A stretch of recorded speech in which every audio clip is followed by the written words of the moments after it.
This is my seventh game. Seventh game. Seventh in a row as a starter, and it's going to be quite an honor, especially here at Dodger Stadium, to be able to play in front of our fans. Steve Garvey, the All-Star Game's star of the 70s. You went out here and you threw the ball real hard, and it was pretty easy for you. But I got to trick these guys today. The National League are good fastball hitters, but I'm going to have to dazzle them with my footwork. And kicking off the 80s with his first All-Star appearance, Steve Stone. As the day begins, fans approach with high expectations. By night's end, they'll leave with heroes to remember. The 1980 All-Star Game. Shadows of a soft summer day reaching across Dodger Stadium. We're expecting a capacity crowd of more than 55,000 for the ball game. And hello again, everybody. I'm Keith Jackson, and we are delighted to be able to bring you tonight's All-Star Game from Dodger Stadium. You know, long before the word superstar found its way into the American sports vernacular, they played the first All-Star Game, 1933 Chicago World's Fair, an idea conceived and promoted by sports editor Arch Ward. Must have been a pretty good idea because it has lived through the years to become one of the longest-running All-Star events in any sport. This being the 51st, it's the first time it's been played here in Dodger Stadium in Los Angeles. It was played in Los Angeles in '59, but across town at the Coliseum. At the very beginning of this series, the American League dominated it. They won 12 of the first 16 games played. But with the arrival of the 50s, the pendulum started swinging toward the National League, with the Nationals winning 11 of the next 16. And since the 1963 game, the National League has really dominated, winning 16 of 17. And the last time the American League won one of these All-Star games was in Detroit back in 1971. Various means of choosing players for this event have been tried, each time touching off heavy debate. Well, let's deal with that right now, and no one can handle the forensics of the matter more than Howard Cosell. Thank you very much, Keith. 11 years ago, Baseball Commissioner Bowie Kuhn restored the right of selection of the All-Stars by way of election to the fans of America. With that annual controversy, accusations such as ballot box stuffing and all of the rest. Yesterday, my colleagues Keith Jackson and Al Michaels spoke to a number of the All-Stars. The key question, should the players or the fans select? The answers begin with Rod Carew to Keith. Well, Keith, I think the players should, because they know what a ball player is going to be doing, and I think this is going to give the other players a good opportunity to make an All-Star team, and it's not going to be a popularity contest. Well, I think there's some discrepancies in each year that the fans decide on who comes to the All-Star game, but moreover than not, I think the fans do a good job in choosing the All-Stars from each league. Like I say, there are a few discrepancies, but the fans are the people who come to the ballpark to watch us play, and they vote for the people who they want to see in the All-Star game. Well, if you're going to have an All-Star that's played for the people, I think the fans should have, rightly so, the vote to decide who they want to see play. I think if you're going to have a true All-Star team, then I think you ought to have the players vote. Well, in my opinion, I think the players. And the reason behind it, I think a city like Los Angeles and a city like New York, there's a great number of people in this city, and I think it's an advantage compared to a city like Milwaukee. I really feel that the fans should do it simply because baseball is a business, and baseball's at its peak right now, and then mainly because of the fans. And we owe everything to them, so consequently, I think the commissioner wants the fans to have an involvement in baseball, and the All-Star game is one way of doing it, so I think it's continued to be the All-Stars being voted by the fans, and I think they're doing a pretty good job with a few exceptions. One can understand Davey Lopes' position. He was the leading vote getter in the recent All-Star balloting. He starts for the National League. He is presently hitting .236. Right now, down to the playing field, my colleague Al Michaels will be sharing play-by-play duties with Keith Jackson during the course of today's fray. Has in tow Chuck Tanner, the manager of the National League. Al? Thank you, Howard. Chuck Tanner, Pittsburgh Pirates, managing in his first All-Star game ever. Chuck, I guess two ways for a manager to approach this. Do you stick with your best players and go all out to win, or do you try to clear the bench, get everybody in the game, and make everybody happy? Well, what we're going to do, first of all, is try to win, Al. But I'd like to get all the ball players in that I possibly can. And we have a good bench, so our bench is as good as our starters. So we have a good 28-man roster. We're going to try to win the ball game. Good luck tonight. Thanks, Al. We've heard from Chuck Tanner. Let's hear from his counterpart, Earl Weaver of the American League. He's with Don Drysdale. Thank you very much, Al. Well, Earl Weaver, after the fans have selected the starting lineup, just how tough is it for the manager to select the rest of the squad? Well, it gets to be quite involved because you use the second choice of the fans whenever you can. I go to the league for the league statistics. You want the best ball players having the best years, and every year it winds up about you got 35, 36 guys to choose from, and you're only allowed 28. And getting down, cutting those last 7 is very, very tough, and you know you're hurting some feelings. Earl, you were the last winning manager. Good luck. Thank you very much, Don. All right, now let's go back upstairs to Keith Jackson. All right, Don, thank you very much. And that view there will give you some idea of the kind of day that we have had here, the setting that we are involved in right now. We've got a special show coming up as part of the preamble for this event featuring Walt Disney Productions in just a moment. Here are the 1980 All-Stars. First, the American League.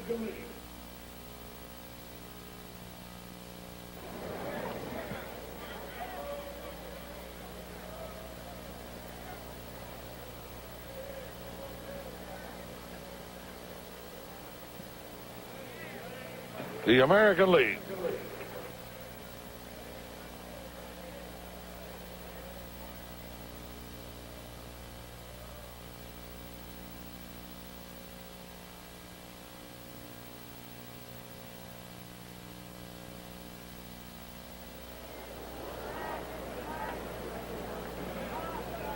From the Baltimore Orioles, outfielder Al Bumbry.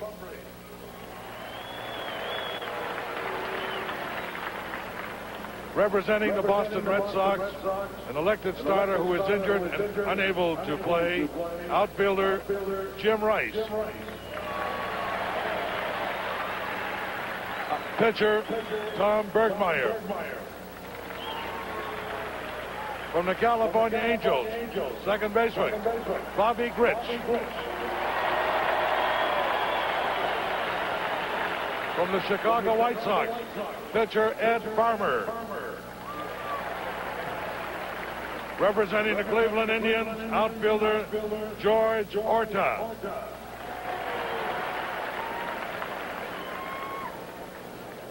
From the Detroit Tigers, shortstop Alan Trammell. Catcher Lance Parrish. Representing the Kansas City Royals, another elected starter presently injured, third baseman George Brett. Catcher Darrell Porter. Pitcher Larry Gura. From the Milwaukee Brewers, the third injured starter, second baseman Paul Molitor. First baseman Cecil Cooper. Shortstop Robin Yount. From the Minnesota Twins, outfielder Ken Landreau. Representing the New York Yankees, pitcher Tommy John.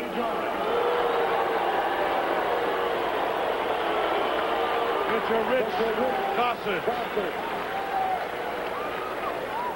From the Oakland A's, outfielder Ricky Henderson. From the Seattle Mariners, pitcher Rick Honeycutt. Representing the Texas Rangers, outfielder Al Oliver. Third baseman Buddy Bell.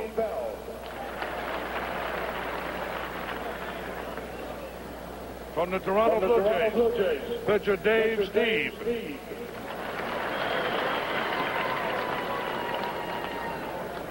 The American League coaches, from Baltimore, Frank Robinson. The manager of the Kansas City Royals, Jim Pry. And the balance of the American League staff, from the California Angels, Bob Clear.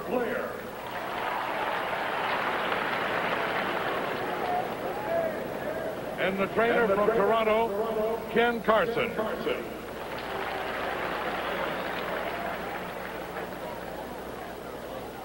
Now the American League starting lineup.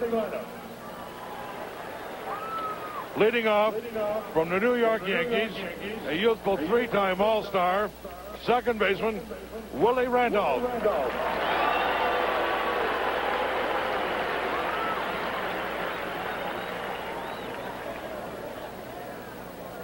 Batting second, representing the California Angels, an All-Star 14 times, first baseman, Rod Carew.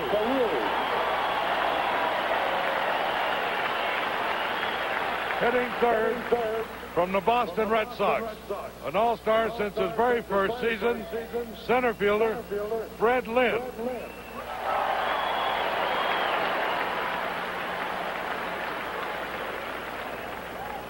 Batting cleanup from the New York Yankees, a 9-time All-Star, right fielder, Reggie Jackson.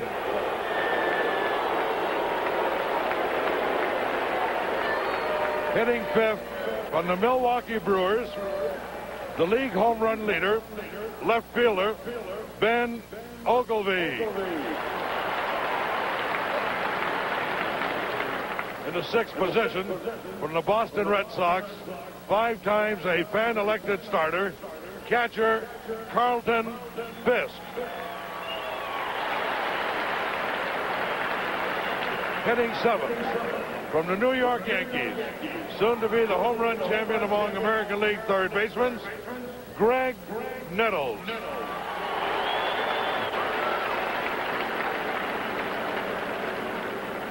Batting eighth from the New York Yankees, the hero of the 1978 World Series, shortstop Bucky Dent.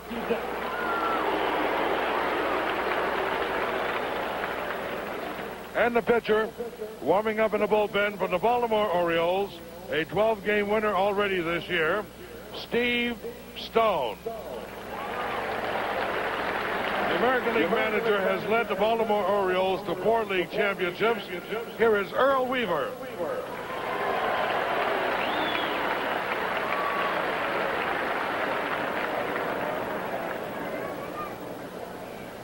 Now, ladies and gentlemen, here are the National League All-Stars.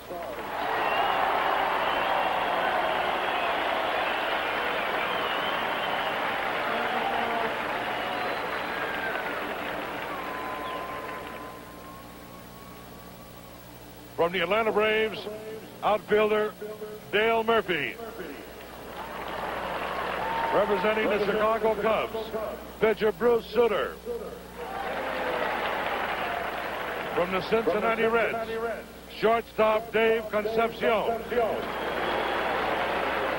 Third baseman Ray Knight.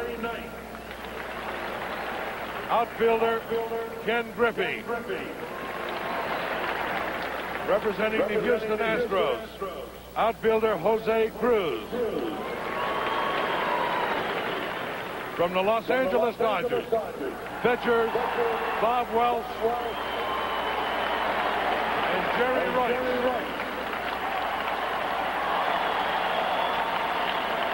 Representing the Montreal Expos, catcher Gary Carter. From the New York Mets, catcher John Stearns. From the Philadelphia Phillies, first baseman Pete Rose. The player who was elected as the starting third baseman but is unable to play because of injury, Mike Schmidt. And pitcher Steve Carlton. Representing the Pittsburgh Pirates, infielder Phil Garner. Pitchers Jim Bibby and Kent Tekulve. From the St. Louis Cardinals, outfielder George Hendrick. First baseman Keith Hernandez. Representing the San Diego Padres, outfielder Dave Winfield. From the San Francisco Giants, pitcher Ed Whitson. And now the coaches from Cincinnati, manager John McNamara. And from Houston, manager Bill Burton. The rest of the National League staff, trainer Tony Barterome. From Pittsburgh, Joe Lonette, Bob Skinner. And from the Dodgers, Tom Lasorda.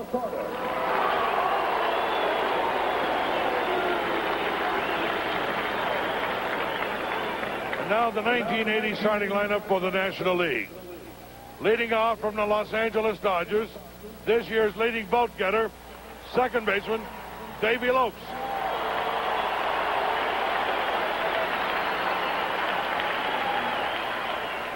Batting second from the Dodgers, the National League's leading hitter, center fielder, Reggie Smith.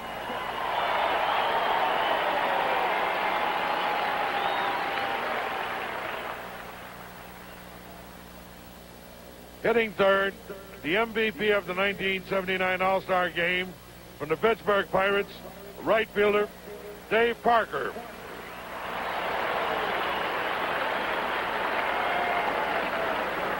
The cleanup hitter from the Dodgers, MVP, both of the 74 and 78 All-Star Games, first baseman, Steve Garvey.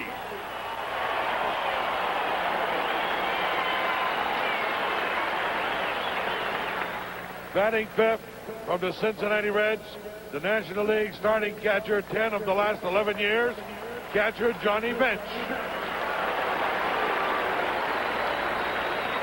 Hitting sixth from the Chicago Cubs, his 48 home runs led in major leagues last year, left fielder Dave Kingman.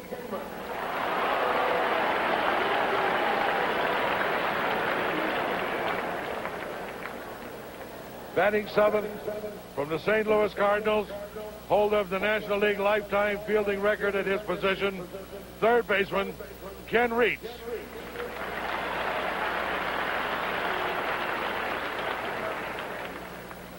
Batting eighth, the fourth Dodger starter, making his first All-Star start, shortstop Bill Russell.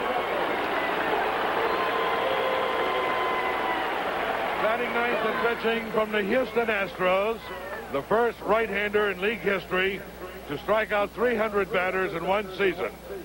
Warming up in the bullpen, J.R. Richard. And now the manager of the National League All-Stars, managing his first All-Star team from the world champion Pittsburgh Pirates, Chuck Tanner.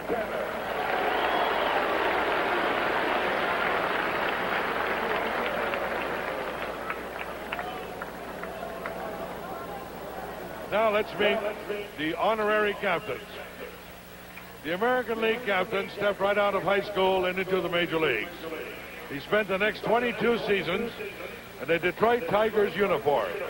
His outstanding accomplishments earned him a first ballot election to the Hall of Fame, and he will be inducted at Cooperstown on August 3rd. The Tigers' number 6, Al Kaline. Seems like yesterday, Keith, he was a 17-year-old high school kid from Baltimore. Came up with another K, Harvey Keene, to Detroit. Marked influence on his life. His first manager, Fred the Big Bear Hutchinson.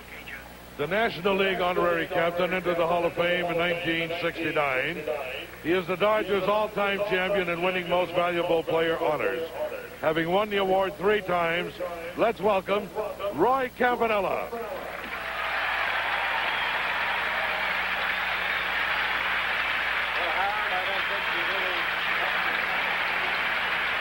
I don't think anybody could talk about Roy Campanella better than Don Drysdale, who was a teammate with him, knew him well, worked with him, and the crowd is standing. Well, Keith, I think when you talk about one of the great guys in this game of baseball, you've got to talk about the man who's moving to home plate right now after the tragic accident in the winters of 1956 to 57, Roy Campanella. And what a great man. He came up with a great line that we all use, and I think it can be used in everyday life. But Roy said you've got to have a lot of little boy in you to play this game. Listen to that hand. More than 55,000 people standing. Quite a man.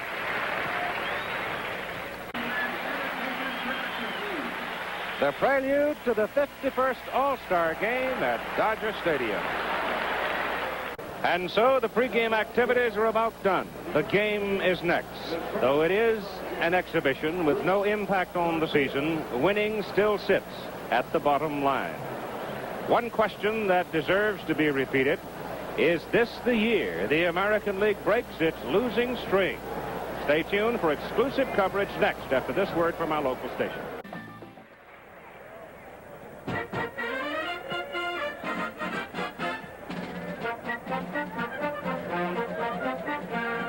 Ladies and gentlemen, baseball is a tradition.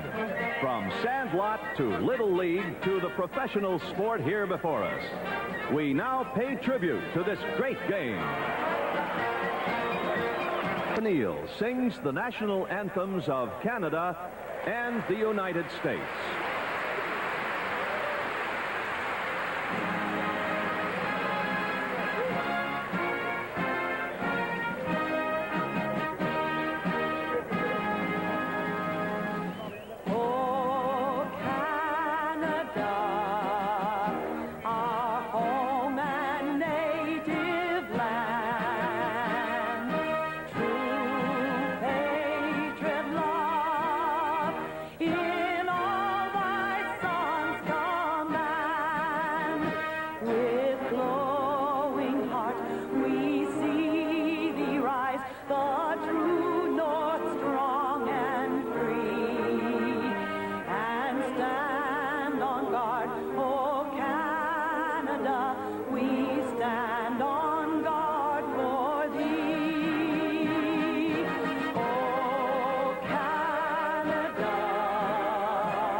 To honor America, the Star-Spangled Banner.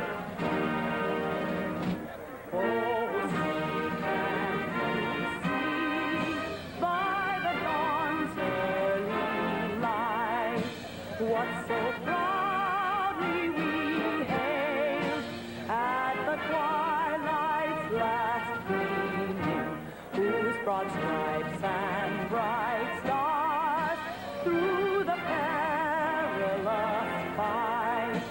O'er the ramparts we watched were so gallantly streaming, and the rockets' red glare, the bombs bursting in air, gave proof through the night that our flag was still there.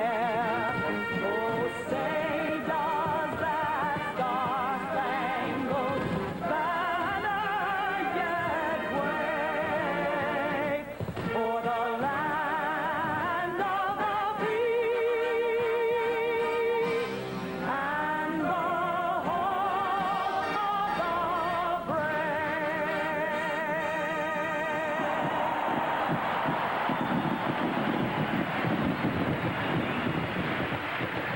Spectacular.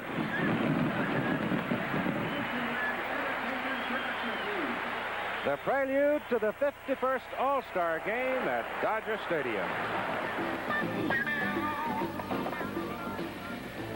The field is still being cleared here at Dodger Stadium for the beginning of the 1980 All-Star Game. The ceremonial first pitch is about to take place. Here is John Ramsey to describe it for you. For tonight's first ball ceremony, professional baseball salutes amateur baseball, the All-Stars of tomorrow. The baseball career begins with the youth leagues. To represent young players everywhere is Jeffrey Hagee of Rancho Bernardo, California. Next comes high school baseball, and a representative of all those who play on the thousands of member teams of the National Federation of High School Athletic Associations is Captain Kyle Sarosi of the Los Angeles City League Championship, Silmar. The amateur cycle is completed with college baseball. The representative of those who play for the NCAA, the NAIA, and junior college teams is Dan Edmonds of the University of Southern California, a member of the United States Collegiate All-Stars, who recently defeated the Japanese College All-Stars. Gentlemen, for amateur baseball everywhere, the first balls, please. Mickey.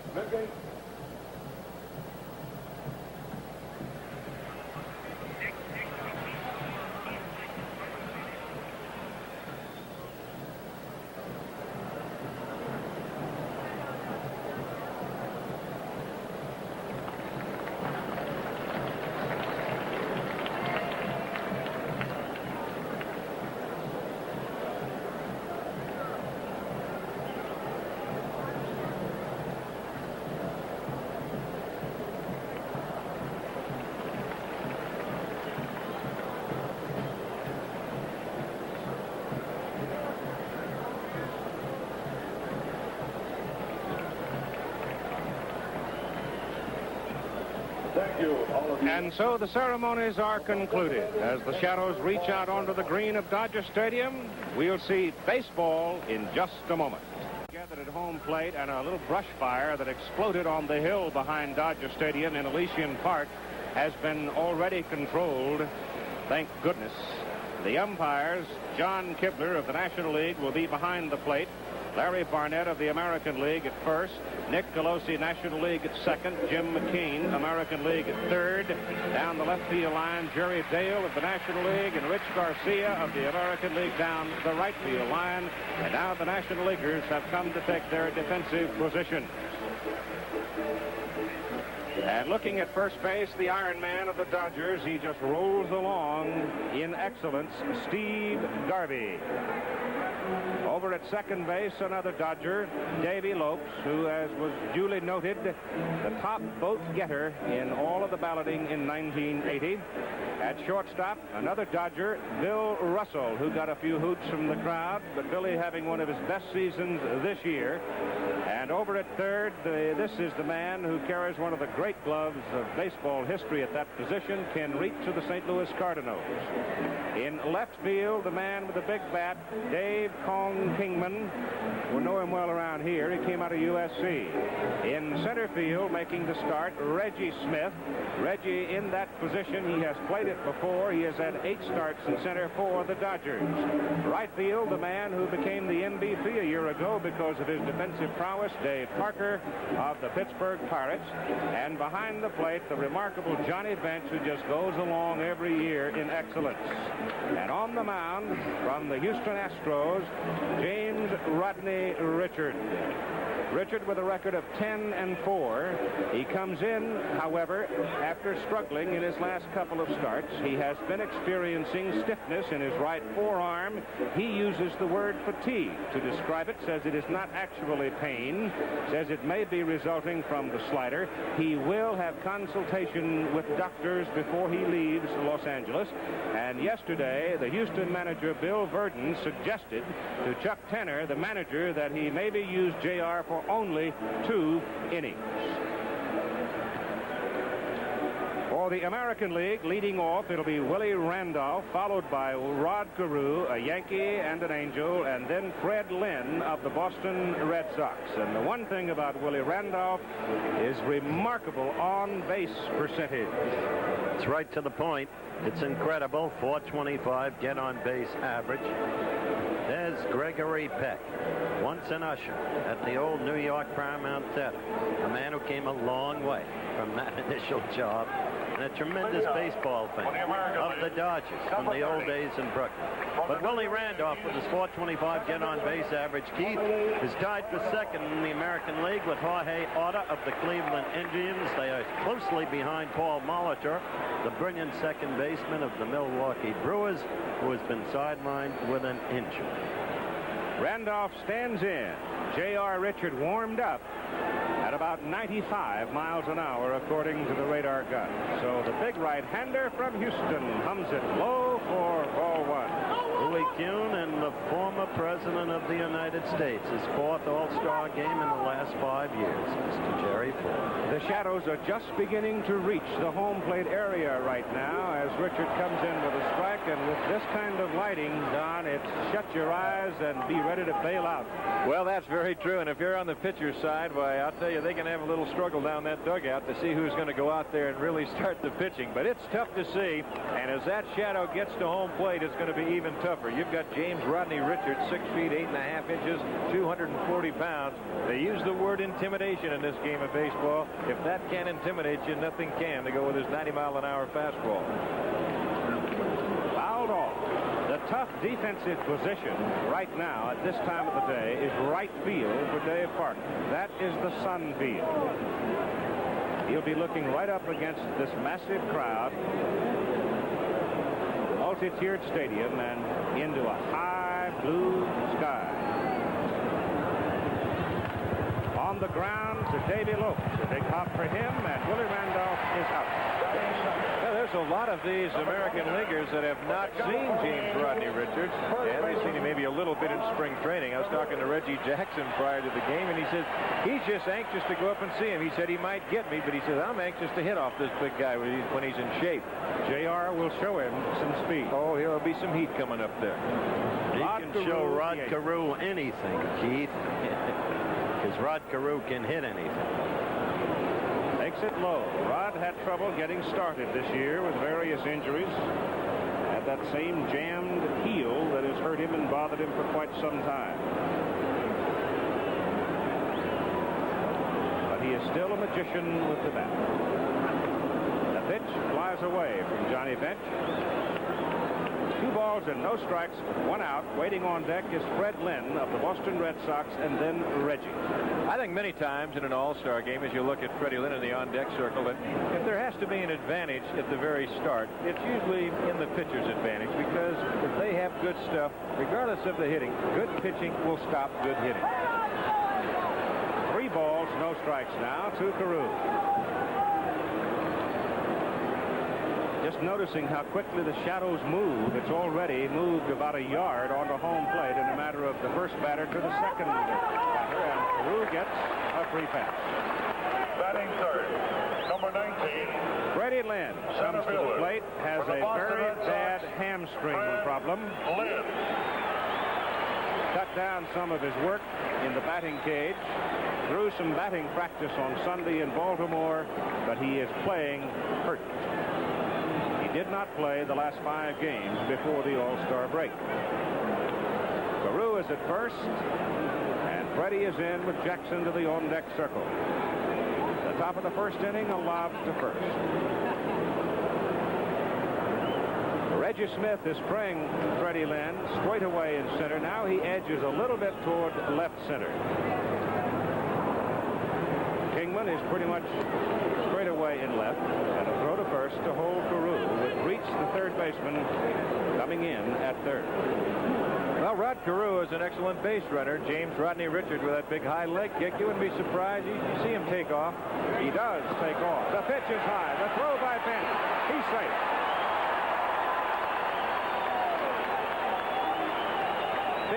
Big jump on Richards. Carew with with deceiving speed. He's in the class of, I've always put him with the Mazes, the Aarons, the Richie Allens, people like that. He runs with ease and he fools you. The good point there is Henry Aaron. That's who right. had a remarkable success in base stealing. Attempts and stolen bases. Just remarkable and never noted for his speed. Oh, that's true. The 2-1 pitch to Lynn. He can now pick up Carew with a base hit. Hits it to the right side. Moves Carew over. Lopes throws to Garvey. 2 out.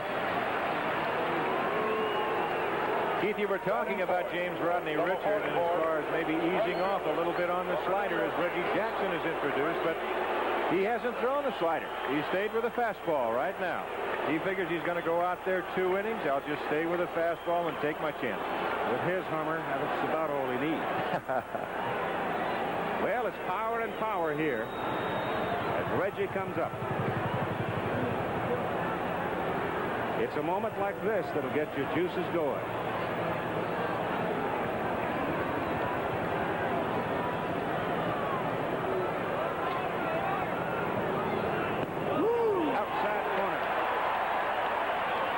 Reggie was a spark in the last American League victory in '71 in Detroit with a gargantuan home run. Remember? That was it. That was the last time as you look at Carew. Doc Ellis pitched a no-hitter at San Diego in June of 1970.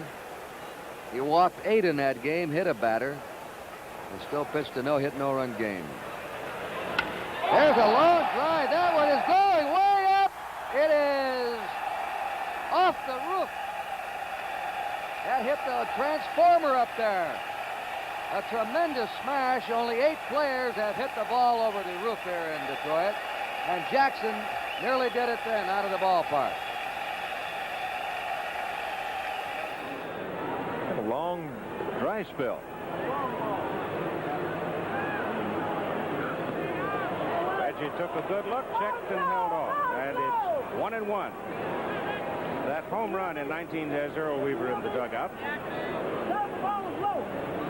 Reggie still has that baseball. It hit off the transformer on top of Tiger Stadium and kicked back, and he says it's lopsided. Oh, look out. Carew way down the line. Look out. I'll guarantee you one thing. You give Rodney that kind of freedom, and he's going to steal it on you. Watch this again. He came way down the line, and he could have stolen home then with ease. I would think the American Leaguers are a little thin-skinned about not having won a game since 1971.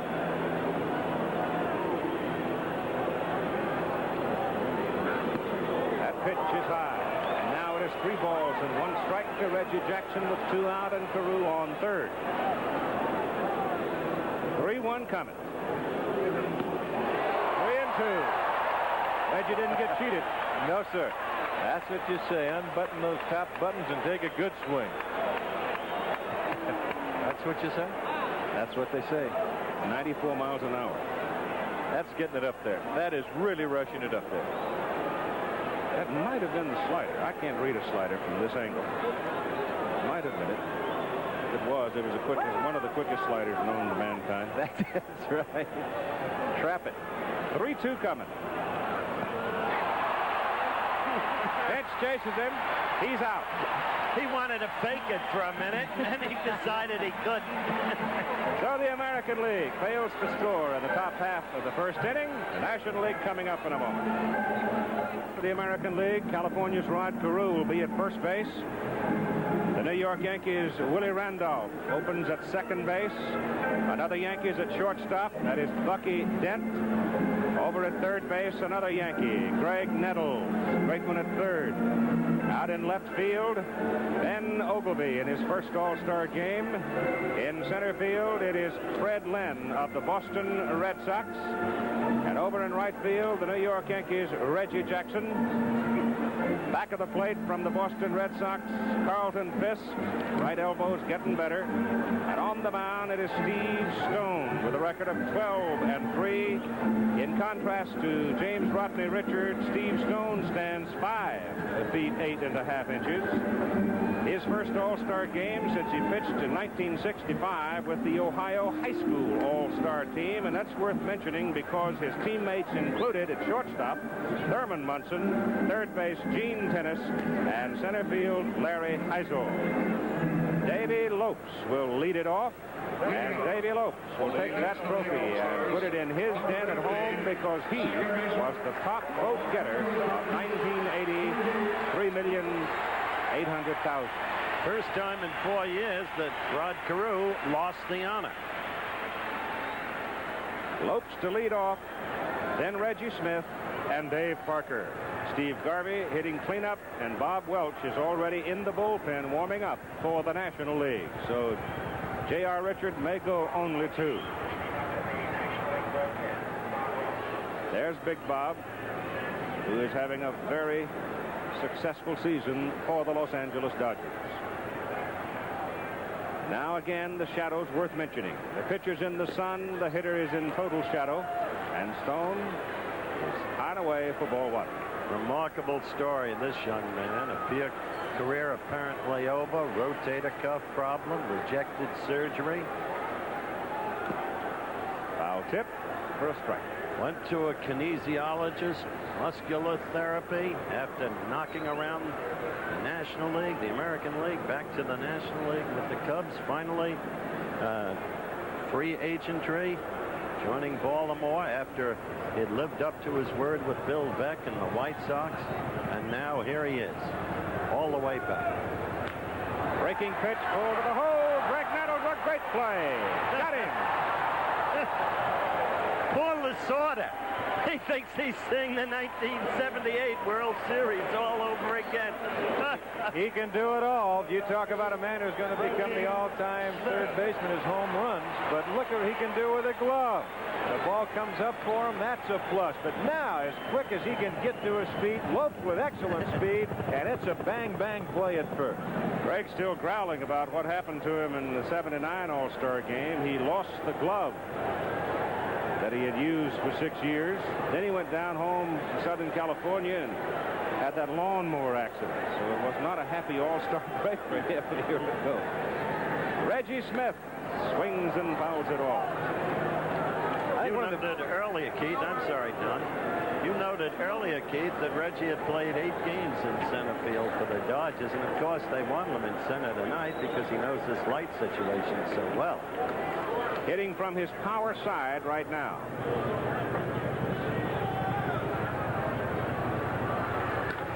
High fly ball to right center. Carrying all the way back to the fence for Fred Lynn. Just missed it. Chip Carter enjoying the scene. What little breeze we do have here is going to aid the left-hand hitter. It's blowing straight out. It'll swing around and blow to right. That ball got up in the wind and carried a little bit further. Steve Stone had a few anxious moments on the mound. You could just see him wishing that ball down. Dave Parker with 10 home runs and a .286 average at the plate. The big man from Pittsburgh. 2 out and nobody on. And when you're high to Dave, you're high.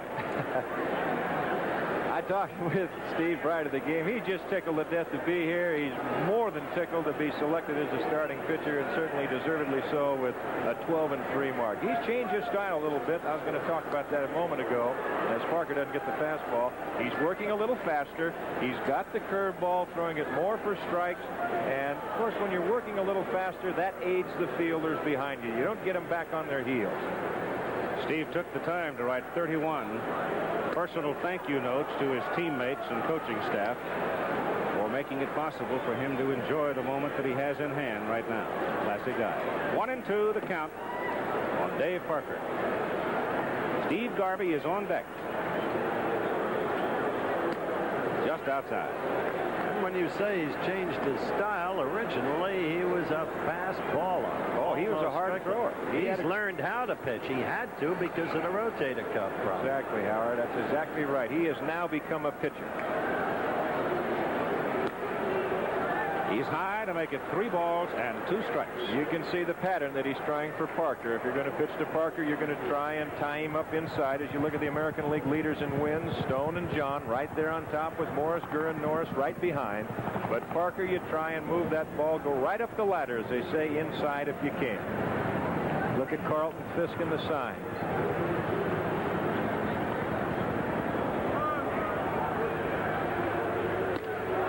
He hit the spot with it and strikes out Dave Parker. And so we have played 1 inning in the 1980 All-Star Game at Dodger Stadium in Los Angeles. And we have no score on a lovely, warm summer evening. Former All-Star heroes are not forgotten in this bastion of baseball fever, and autograph seekers pursue Pee Wee Reese and Bob Feller, even as the National League's James Rodney Richard of Houston warms up. There's one feller here eminently qualified to rate this fireballer. My opinion is that Richard is got an overpowering fastball. He can throw by a lot of hitters. I think Ryan probably throws a little harder than he, or at least did. And I know Walter Johnson threw harder than all of us. Is that right? Well, I think Walter Johnson was by far the fastest pitcher baseball's ever had. But JR may just be the fastest around today. And the National League is hoping that Richard's heat and catcher Johnny Bench's cool can melt down the bats of the American League. Willie Randolph leads it off. Richard seems to have everything under control.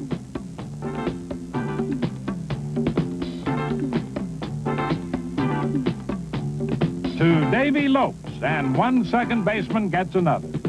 In his first All-Star appearance, J.R. Richards survives the top of the first unscathed. And it's on to another debut. The Baltimore Orioles' 32-year-old Steve Stone, a .500 pitcher in 9 previous seasons, proves you're never too old to dream. Davy Lopes is one of 4 Dodger starters, and Stone knows he's a dangerous leadoff man.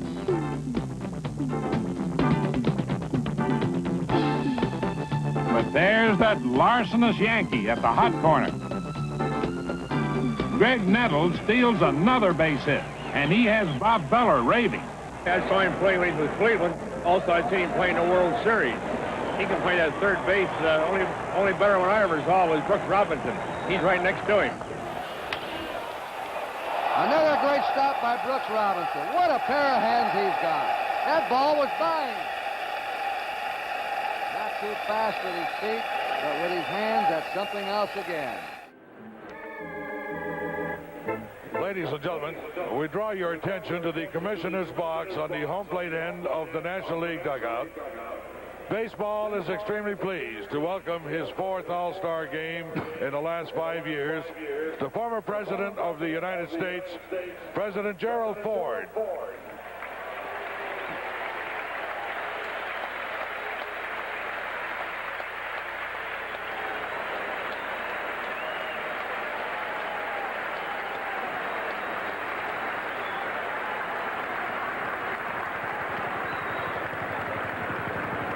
The former president returns to his box seat with the commissioner. And we'll go now to Ben Ogilvy, Carlton Fisk, and Greg Nettles for the American League in the top of the 2nd inning. One of Ben's teammates, Paul Molitor, the second baseman, is here but cannot play because of injuries. Jim Rice is here but cannot play. George Brett is here but cannot play. Vida Blue would have been asked to the All-Star team, but he also is injured. J.R. Richard on the mound, comes walking in for a new baseball. Right here, let's pause 5 seconds to allow our local stations to identify themselves.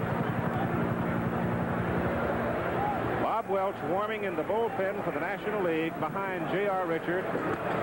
And Richard, having trouble getting the ball in the strike zone, goes to 3-0 on Ben Ogilvy with 21 home runs. First All-Star appearance for Ben. He's knocked in 56 for the Brewers. Richard is in there. It's 3-1.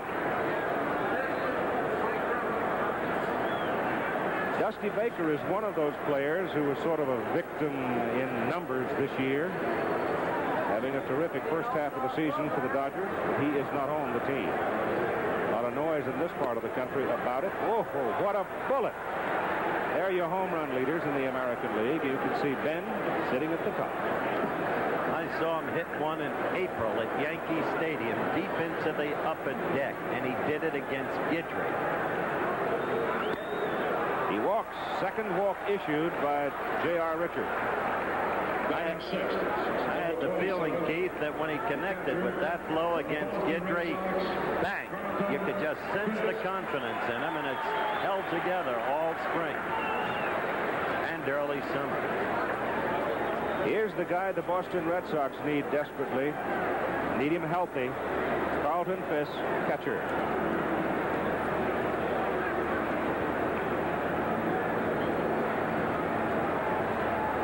Ogilvie at first. Garvey holds him.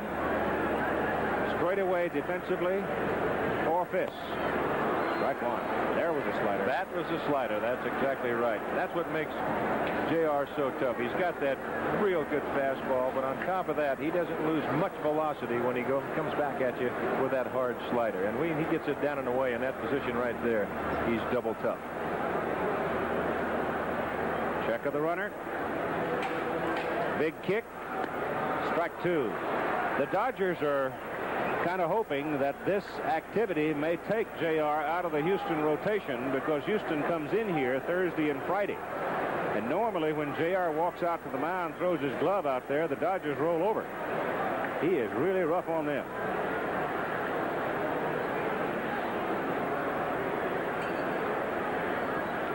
The two-strike pitch to Fisk. Gone.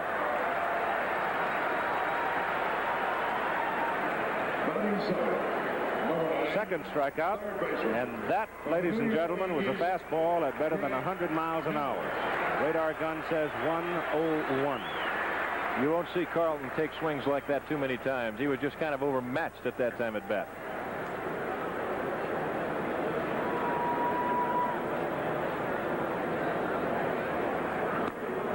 Way up. He's thrown 26 pitches now in the ball game. He's thrown a lot of pitches. 1 1/3 innings.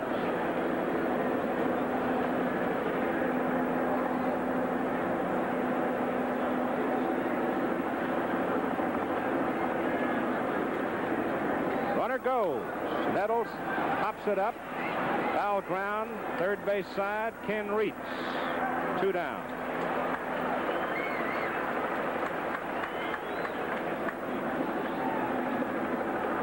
Ogilvie goes back to first, and here's Bucky Dent, Yankee shortstop. From the New York Yankees, Bucky Dent's first All-Star game was in 1975. It was played in Milwaukee. On the way to the stadium, his car started smoking.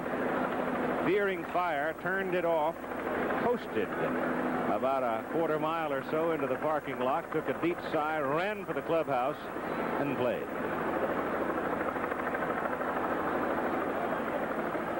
Runner goes, pitch, punch to the right side, base hit. Ogilvie turns, goes to third. Parker whips it back in. Really manipulated that bat. Well, he just laid the bat on the ball. That's all there was. Ogilvie running. He made it to third easy. Of course, you've got that strong arm in right field of Dave Parker. Here's the pitch one more time. Wasn't a real good pitch, but he just lays the bat on the ball. That's all it is. And with Lopes covering, no chance whatsoever to make a play. And so Bench goes to the mound to talk to JR, with Ogilvie going over to third, and with 2 out, the American League now with a threat. And what they might be talking about right here, you've got runners at first and third, 2 out. Steve Stone, the pitcher, at the plate. And Johnny Bench certainly aware of what Earl Weaver might do. He knows the reputation of Weaver. Watch that double steal or possibly a delayed steal where they try and steal a run with Ogilvie at third. Ogilvie runs well. Looked like Steve said to Johnny when he came back, "You don't really think I'm going to bunt, do you, off that guy?" Not with 2 outs. foot in the bucket. Way to go, Stever. See how much Stone bails out on Richard here. That's not bad. Pretty good swing, as a matter of fact.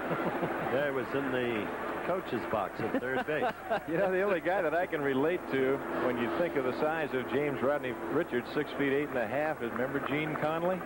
Seemed like every time that he took his stride, he was out on the grass out there somewhere throwing at you. Steve's gone. And so the American League is turned away in the top of the second inning, stranding 2 after 1.5 in this 1980 All-Star game. There is no score. Nettles, starting for injured George Brett, takes his cuts in inning 2. Ken Reach makes an easy one look hard.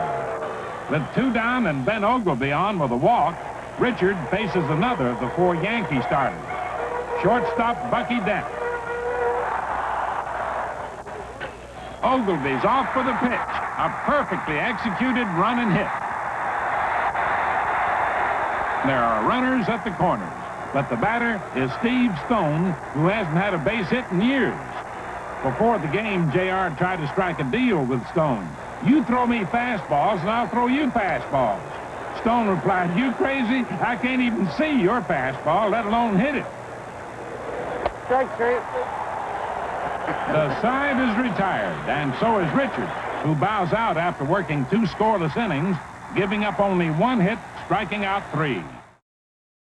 Gives you some index, Keith, of what Garvey has been, the second leading hitter in all All-Star games. That Herman, by the way, is Billy Herman. 7 years with the Cubs, 3 with the Brooklyn Dodgers. Well, 4 of those guys were here at Dodger Stadium the other day in the Old Timers game. Of course, 2 were playing with Slaughter and Herman in the Old Timers game. Charlie Gehringer's old milk bottle bat.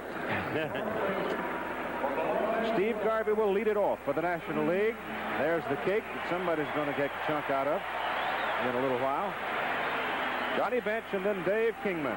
Steve Garvey leading the major leagues in runs batted in with 66. 2-2 pitch to Garvey. Garv pops it up. Bench coming back, may have a play. No, it is not Bench, it is Fisk. Excuse me.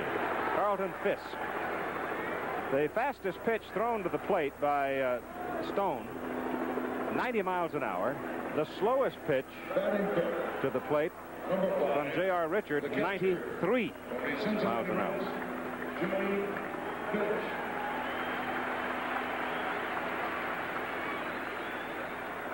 Carlton Fisk's elbow, a couple of 10 days ago, looked like a battlefield, but he's coming back from it quite well. Now Johnny steps in, the big guy of the Cincinnati Reds with 11 homers and a .280 average. Still talking about forming a country music team one of these days and hitting the road. What a marvelous athlete he's been and still is. Get on the ground sharply, Bucky Dent. And you've got 2 down.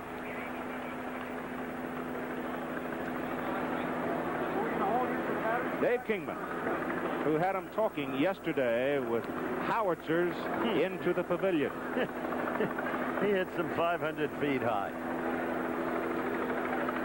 Has had injury troubles of late. 10 home runs for the big guy. Started only a handful of games in more than 3 weeks. He had a collision at home plate in May, hurt his shoulder.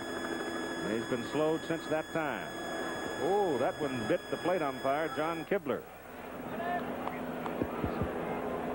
Pretty, isn't it? Yes, it is. Downtown Los Angeles. I thought you ought to have a look at a tall building. You might not feel totally at home out here in the Wild West. Wise guy. We got more than that in one block. You're right, you do. A 1-1 count with 2 out. And Steve Stone pitching to Dave Kingman with Carlton Fisk back at the plate. With the exception of Rod Carew at first, it's a Yankee infield, and Kingman swings, and it's 1-2.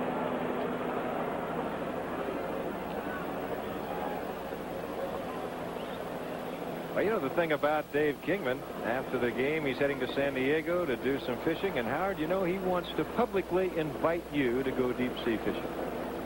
I don't know what kind of a fisherman you are. Well, I hope his casting is better than that swing, because he went after a eye-high fastball and struck out. So Steve Stone gets the first 6 National Leaguers in order. We have a new pitcher now for the National League, so it means that Chuck Tanner conceded that Bill Burton had a point in keeping his big guy to 2 innings. So J.R. Richard is gone. The American League not on the scoreboard. Welch pitched 6 2/3 innings on last Saturday. And this story about Major League attendance for 1980. Last week, look at that. 2,280,000. Season, almost 21 million. 880,000. Yes, I remember times in the past when they talked about the old game dime, but it's become one of the best recreation dollar buys anywhere in the land. That happens to be true, and last week was simply incredible. 59,000 plus to watch the Denver Bears play in Denver, and 73,000 plus to watch the Indians in Cleveland against the Yankees. That's how they got that kind of attendance figure, which that beautiful new message screen just reported. Top of the order for the American League, Willie Randolph is up there, and the count is 1-1. Bob Welch of the Dodgers now on with a record of 9-3. Bobby also a strikeout pitcher with 67 so far this season. Bob won his last start. He pitched last Saturday, went 6 2/3 inning against the Giants that he won 3-2. He's got more wins right now than all last year. His off year last year, he was 5-6. Right now, 9-3. Has the respect to the American public for his remarkable rehabilitation that he was so open about.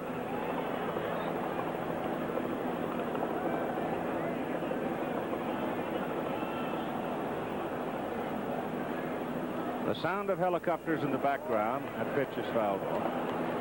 Sound of helicopters in the background. We had a brush fire just as we started the ball game, and the Los Angeles Fire Department pounced on it, made water drops to control it as quickly as possible, because the growth of brush has been quite heavy. We had a lot of rain during the past winter, and the fire danger is pronounced. Boy, they were quick to act. Good thing they did. Yucca was already leaving the ballpark. Bob Uecker is with us, and Willie Randolph punches one through the right side for a base hit. Bob Uecker. Now let's join him with J.R. Richard. Thank you very much, Keith. And J.R. Richard, you appear to be nervous in the first inning, only around 94 miles an hour. Second inning up around 100, 101. Well, I felt pretty good out there when I went out there. A little jittery first time being in the All-Star game, and then I began to relax as the game progressed, and I felt a lot better, and I feel real strong now. I felt I could have gone back out there, but I don't think we wanted to take any chances, but I felt super, and it's great to be here. Back up to you, Keith. Thank you, Bobby. Whoa, it's close at first. First base umpire Larry Barnett, American League. Another look at it. That was close. It was right on the money. It was close.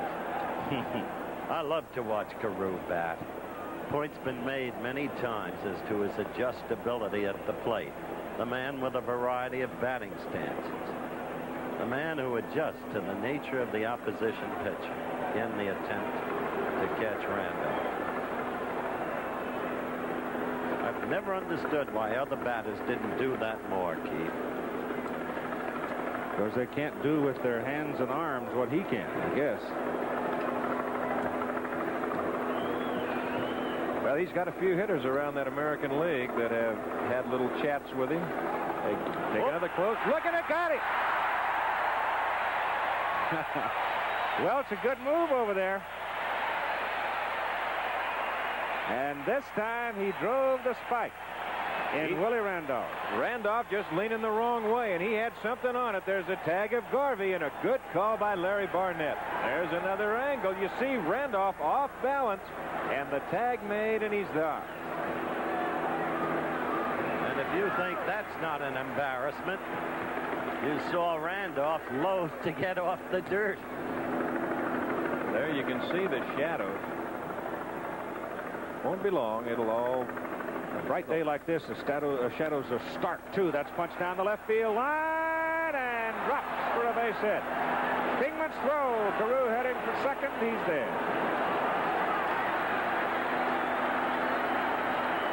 Oh, does that Randolph pickoff loom big now? Watch the swing of Carew.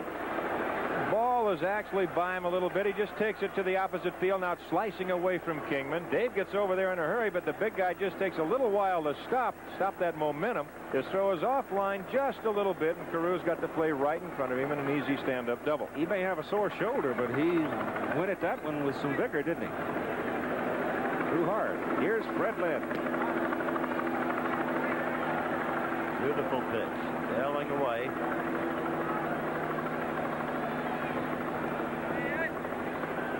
One strike pitch. Lynn fouls it off the handle and drops in the crowd. Nice catch.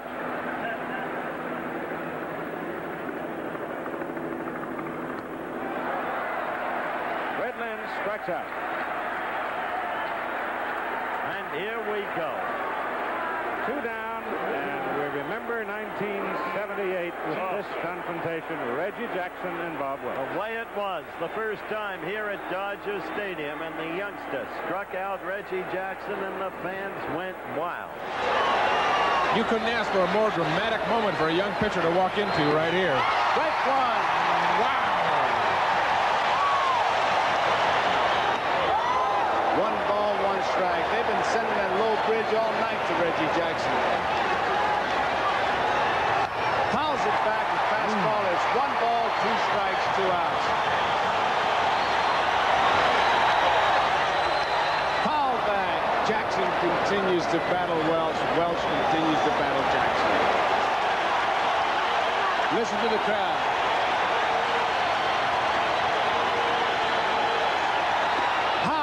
Ball 3, we're down to a full count. 3 balls, 2 strikes, 2 outs, and they pick up the percentage now. Paul Blair will be off as soon as Welch starts at the plate.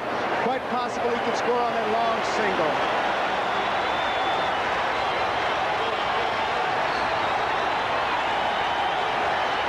There they go. Struck him out. Ball game is over. Bob Welch, a tremendous pitching performance. Listen to the crowd. The second time around, Jackson just stood there and seemed to measure the kid, and then hit a majestic home run, and in his dramatic way just stood there and watched it at home plate. Oh, that's gone. That's 2 more. He stayed at home plate. Forget it. That's way out of here.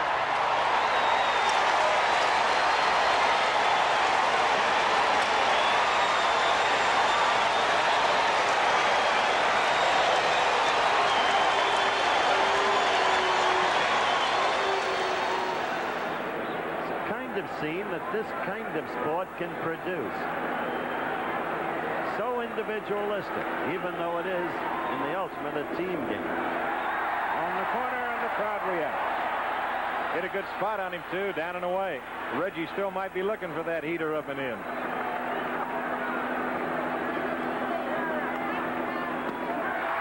Back 2.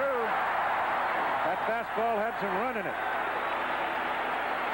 When he gets the ball up, and he threw that ball 93 miles an hour, that ball will tail up and away. Carew off second. High. 1 and 2. 2 out.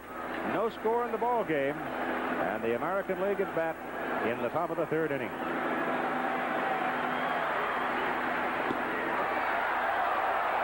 Bench appeals. 3rd base umpire Jim McKean says no. Well, he's got the pitch up. That's a tough pitch for Reggie to lay off of, but he's got it pretty close. Guns loaded at 2 and 2. Oh, come on, guys. 3 and 2.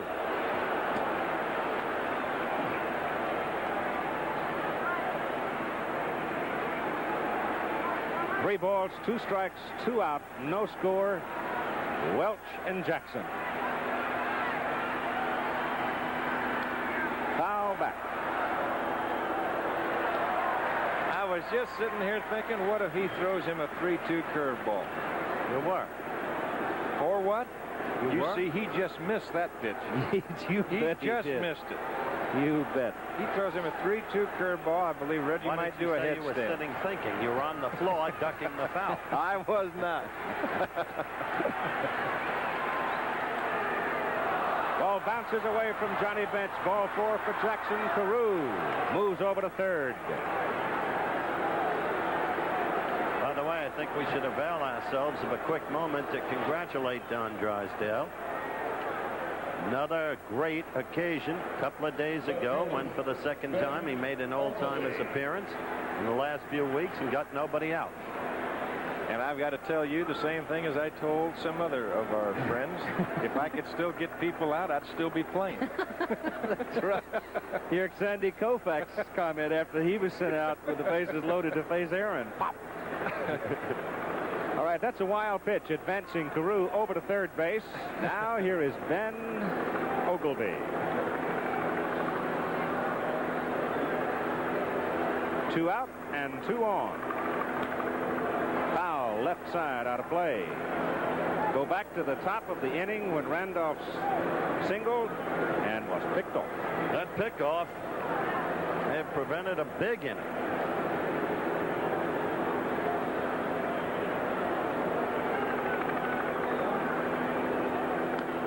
Pitch is high to Ben. It's 1-1. Kind of a wiry guy, Oglevie, and Howard, you talked about the home run he hit before at Yankee Stadium. When he hits him, he can hit him as far as anybody. We've commented on that before. He's got great power. He's got an iron wrist. Oh, he's strong.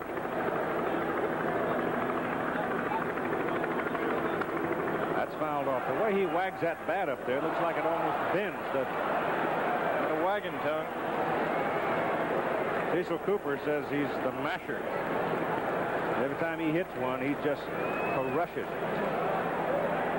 Cooper's not bad either. No, he's not. 2-2 now to Oglevie with 2 on and 2 out and no score. Top of the third inning. Welch strikes out Oglevie with a high fastball.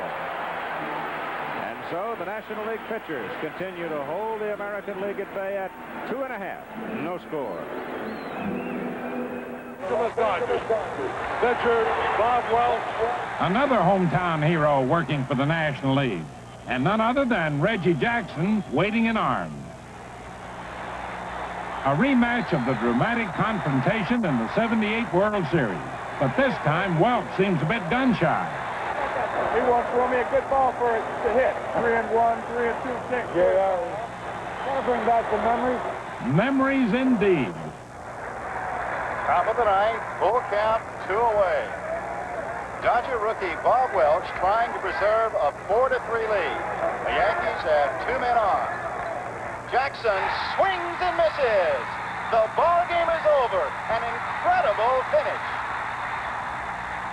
Welch surrendered a homer to Jackson later in that series, and now with Rod Carew on second, he isn't taking any chances.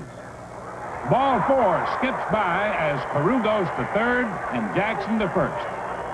Again, the American League has a rally going, and this time there's powerful Ben Oglevie at the plate. The Milwaukee Brewer left fielder is in his first All-Star game, and he'd like to make it memorable.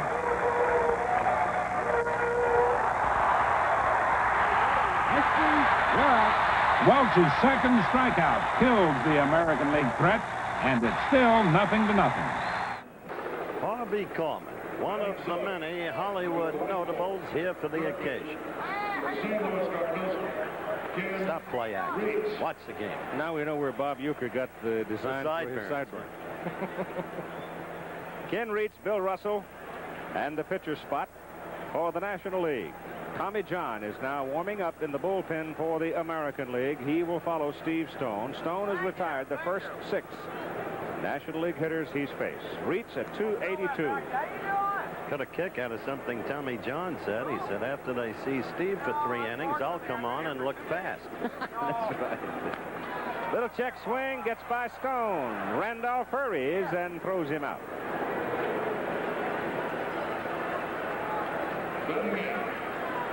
There's TJ. Crank it up. Tommy John. Wife Sally is out here with him. 12-3. Dodger administration freely say that they made a mistake when they let him get away. And that's hindsight. Bill Russell.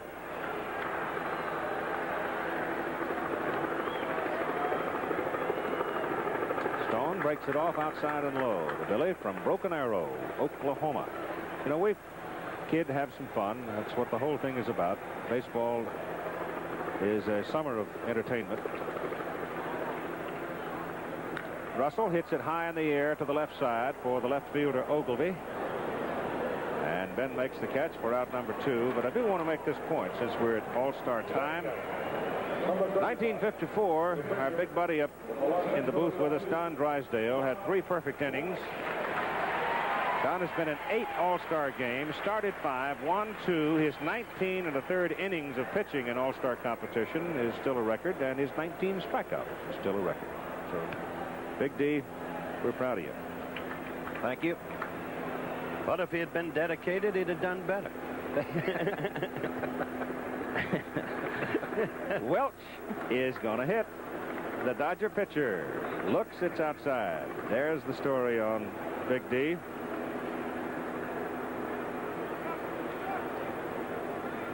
Only struck out 19. That was it. We should put up hit by pitcher. Who's got hit down lead in that? Come on now. Welch the batter. And it bit the plate umpire, Kibler. Stone is perfecting the check swing.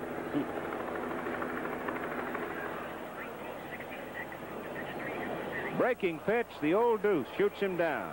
So, I must tell you, Keith, without meaning to interrupt you, that Steve Stone, as he goes off there, is the first American League pitcher since Denny McLean to pitch 3 hitless innings for the American League. And the score continues 0-0.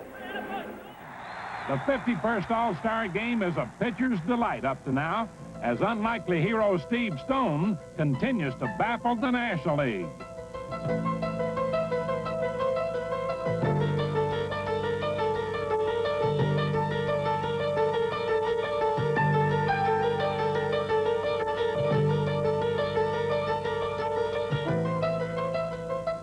Eight straight outs, and now Stone needs only 1 more for 3 perfect innings.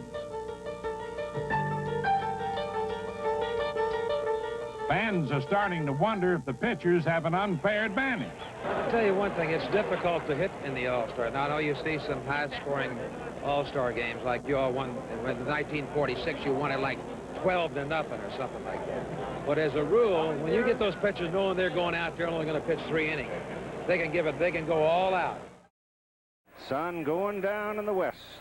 The old place is full, and here are the changes now. Defensively, with Phil Garner of the Pittsburgh Pirates going in at second base. Kenny Griffey of the Cincinnati Reds is in left field now, replacing Dave Kingman. And going back at the plate from the New York Mets, John Bad Dude Stearns. He was becoming a prize fighter during the recent series against Montreal. He was a pretty fair prize fighter when he played defensive back at the University of Colorado, too. He's a tough kid. But as we've said, I never saw a ball player could fight. All right. The National League is still without a hit as we go to the top of the 4th inning. The American League with 3 hits, but they've been turned away. And Carlton Fisk struck out his first time up facing J.R. Richard and looks happy that James Rodney's gone. Now let's see what Fudge can do against Bob Welch. Well, same story. He wasn't happy with his own swing. J.R. got him in a bad groove. You see him talking to himself there? Ball players have some great conversations with themselves. Outside corner, 2 strikes. Pudge tells a story of the 7-2 All-Star game, his rookie year, and he was warming up Gaylord Perry in the bullpen. He was so nervous he couldn't catch a blame thing. Ball bouncing all over the plate, and Gaylord growling at him. Struck him out on 3 pitches. And finally, they came into the game together, and guess who comes up? Henry. This says Perry shook him off 3 times because Gaylord wanted to throw the wet one. He said he finally threw it, and Aaron hit it in the parking lot. See Perry shaking off his young catcher, Carlton Fisk. There's a drive in the deep left, way back, way back. It is good, a home run.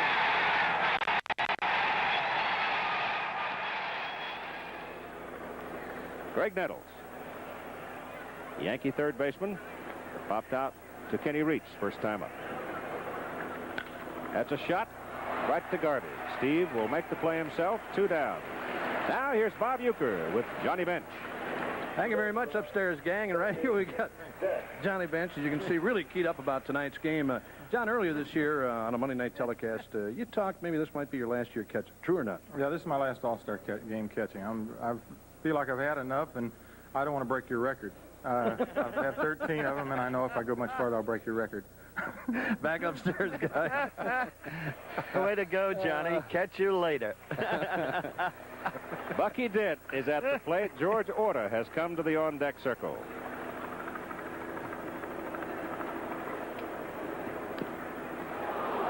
Oh, look out. Banged right up and hit him in the face, didn't it? I think I got him right around the eye.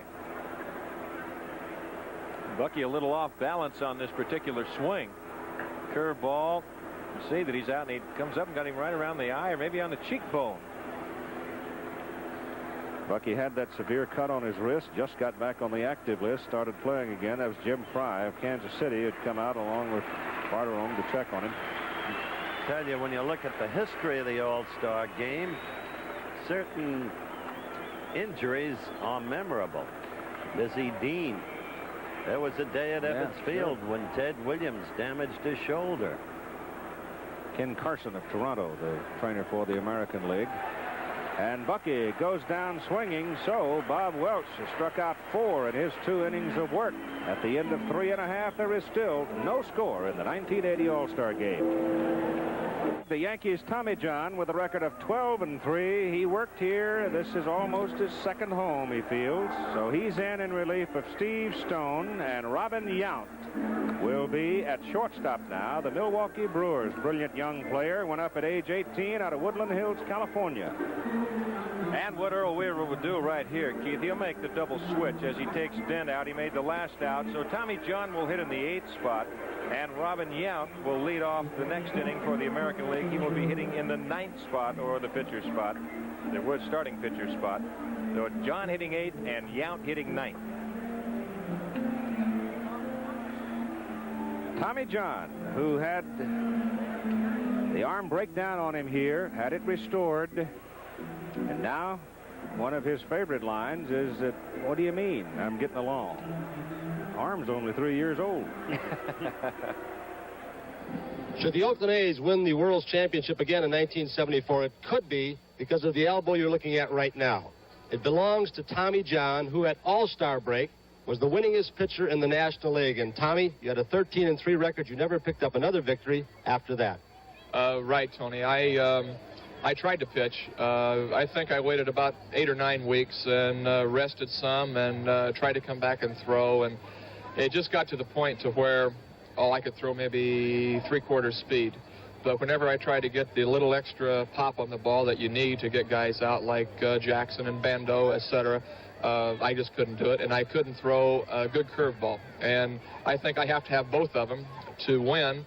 And it just came down to the point that the season was growing short, and I had to make a decision to get my arm operated on, or try to maybe play in the series, etc. And I felt the longer I waited, the more it would take me into spring training. So we decided about the 1st of September to get my arm operated on, and at the 25th, Dr. Frank Jobe went in and reconstructed my left elbow.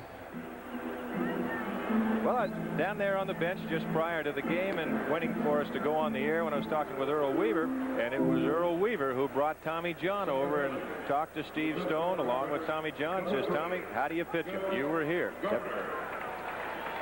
The book on Stone, 24 pitches, 3 perfect innings.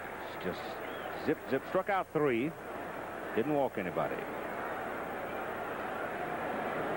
Jerry Royce now in the National League bullpen. The Major League's only no-hitter came from this man so far in this season. 9-2 record, and his career has turned around. Phil Garner at the plate for the National League. Phil fouls it off. Pirates second baseman. Tommy John's kind of a practical joker. As he came out here to the All-Star game, he got the inside of his glove and he dyed it. And he was going to set it next to Weaver on the bench. So Weaver would look at it and think there might be grease in there. Tommy, you know, a lot of people talk about Tommy John. Says, well, he might have a little doctor's degree as far as baseballs are concerned. 1-1 count on Phil Garner. Facing one of the men I most respect in baseball. Foul back. You talk about getting the most out of what you've got to give. This man epitomizes it in the way that Eddie Stanky once did. Through 3 innings, National League has not been able to get a base hit off Steve Stone. John in relief, and Garner beats another one in the ground foul. It goes into the dugout. Phil can't really play, though, till he gets dirty. He's got to get out there and thrash around a little and get his britches dirty. And until he makes a key error, as he did in the first game of the World Series last year. And after that, wow, did he take off. Tommy John pitched 8 innings on Saturday against Cleveland to get his 12th win. Swing and a miss, and that sinker just dove down. And now let's meet Steve Stone with Bob Uecker. Thank you, Keith. And Steve Stone, Don Drysdale talked earlier in the game about a new type of Steve Stone this year. Why? Well, I just believe that I have a positive attitude this year, and I look back over my career and I dwelt a lot on the negatives. I tried not to lose. This year I'm going out to win. 12-3. It's been a nice year so far, but the ball club has supported me. Back upstairs to you, Keith. Thank you, Bobby. I'll tell you one thing. Next time I go to Baltimore, I'm going to supper with Steve Stone. Here's a pitch to Reggie Smith. Breaks in. Strike. I doubt that Uecker will go with Johnny Bench. First man to be upstage by Bench. Johnny's forming his new career. Reggie Smith, switch hitter, going from the right side, fouls it off to make it 2 strikes. He will if Johnny picks up the tab. Which he would do. Yes, he would. With Uecker, he has no choice. One of the reasons that Reggie Smith has had the big start here in 1980 for the Dodgers, over the winter months, there was really some worry about his future, his career. He's been able to get his legs healthy, and they've stayed sound for him. And the ball to Robin Yount. He gets his first opportunity in the All-Star game and throws out Reggie. 2 down. Now Dave Parker to face Tommy John. It is the bottom of the 4th inning. The National League without a hit. American League with 3. Parker struck out swinging to end the 1st inning for the National League. High pop to the left side, carrying out into short left center. Fred Lynn comes over and makes the catch, and the inning is over. So Tommy John gets the Nationals in order in the 4th, and we continue with a scoreless game. Another factor in the pitcher's success is the starting time of this affair, which makes the shadows long and puts the batters in the dark. This twilight dilemma isn't new to the All-Star game, though. In Anaheim 13 years earlier, the best batters in the world struck out a record 30 times in the long shadows of a 15-inning marathon. As sundown approached, a dozen pitchers got used to the breeze of a waving bat. It was an epic pitching duel where even Hall of Famers looked overmatched in the early California eve. Pitchers were the heroes in '67, And in Dodger Stadium 1980, it looks to be a repeat performance.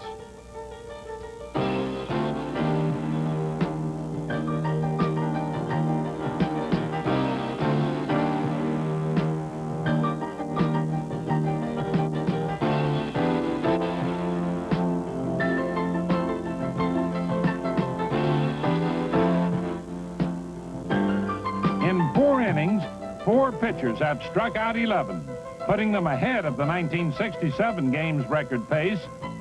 So the question is, are things going to get better for the batter? The big guy from San Diego, Dave Winfield, has now gone to right field, replacing Dave Parker of Pittsburgh. A .306 average for his bat. Good defensive man. In center field, George Hendrick of the St. Louis Cardinals. Now replacing Reggie Smith. George Hendrick, who has been toting a big bat for the Redbirds, especially during their resurgence at .311, his batting average. And Jerry Royce is warming up in the bullpen for the National League.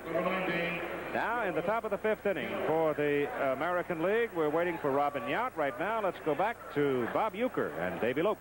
Thank you, Keith. And this is the top vote getter in the All-Star game this year. And, Davey, you made a statement yesterday. You said if you would have voted, you wouldn't have voted for yourself. Who would you have voted for? I would have voted for Manny Trio. I think he's having the best year, the second baseman.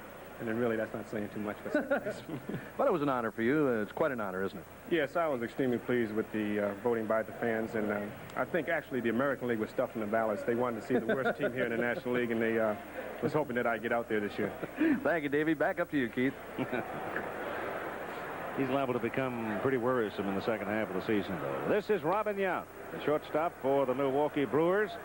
Already this year, a career high in home runs. Previous best had been 9.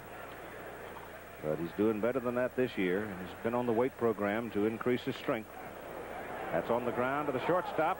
Russell waited on it. I don't know. I thought he was going to get right under it. He just about played that into a bad hop. You saw Billy lay back, and then all of a sudden I think he glanced up and he realized the speed of Robin Yount, and all of a sudden he comes in and plays it on the in-between hop. But he stays with it and throws him out. That was a good statement by Lopes. He's a small man. He's got a sense of humor about himself. Yount, incidentally, has 13 home runs. If you were curious, I didn't get around to that. Willie Randolph now up for the 3rd time. Fouls it over to the left side where Reach picks it up. Willie has grounded out to the second baseman and singled, then was picked off. Which was the ignominious play of the game thus far. All you children who did not understand that word, write it down and ask your teacher. Up the middle for the shortstop, Russell. And Billy gets Willie. 2 down, and the playing surface now is almost totally covered by shadow. The right fielder, however, is still got to be looking up through some shafts of sun. It's just about totally shadows now. As you look at that gray infield, Keith, and you brought that up a little while ago as we pan around Dodger Stadium, you talked about the Dodgers changing their infield. They used a lot of crushed brick, the dust out here that they had before, and it just got too hard in the summertime, and the players really complained about it. Rod Carew fouls it away to the left side. So they've gone to the gray dirt, and the mixture is much keener for the players, and they like it a lot more. Came from your hometown, huh? That's Van it. Nuys. That and Van Nuys. Loop to right, base hit. Carew is on for a 3rd successive time, a double and a single and a walk. What a beautiful player. And you're right, you mentioned his hands earlier. He's got the hands of a lighter weight classification fighter. Look, beautiful. Rod Carew, named an All-Star for the 14th straight year, faces Bob Welch with 2 out in the top of the 5th. Still 0-0.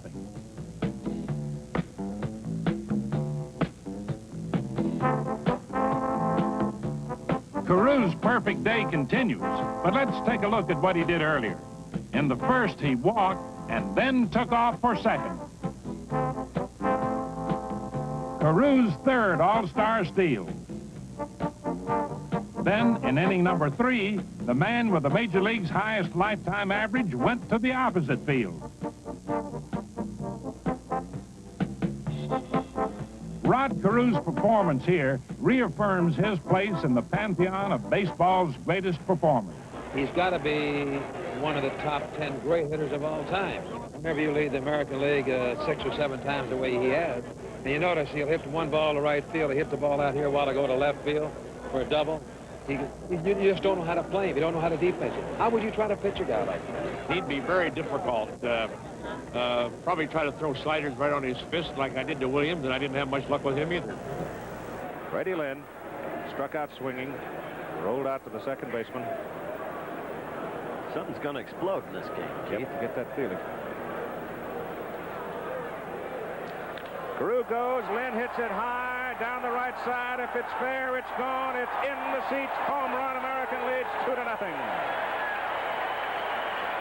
You could sense that something was going to happen. And the explosion came. Hamstring or no hamstring, Freddie Lynn did the job. Freddie Lynn, 6 years in the American League, 6 times an All-Star. 2 of 3 All-Star hits were home runs last year off Steve Carlton. Ellie hooks that ball just down the line. It was trying to hook foul, but he got it right down the line past that 330 marker. So he got one off Welch this year, one off Steve last year. Jackson must be a little irritated with his penchant for drama. Yep. Lynn took it all away from him. Stole his thunder. Welch. As Jackson hitting a high pop back of the plate. Freddie Lynn, I tell you, when you consider who he's hit the home runs off of now, you got one off Steve Carlton, you got one off Tom Seaver, and now one off Bob Welch. And playing with a very sore hamstring tear. 1-2 pitch to Jackson. Hit on the ground, and Garner can't reach it. And Reggie's aboard with a single. Royce has been warming up in the bullpen for the National League. See all of that haze and smoke that blew out of downtown now. You're now working for the Chamber of Commerce, eh? No, not really. It is pretty. Ben Ogilvie swinging a miss for strike one.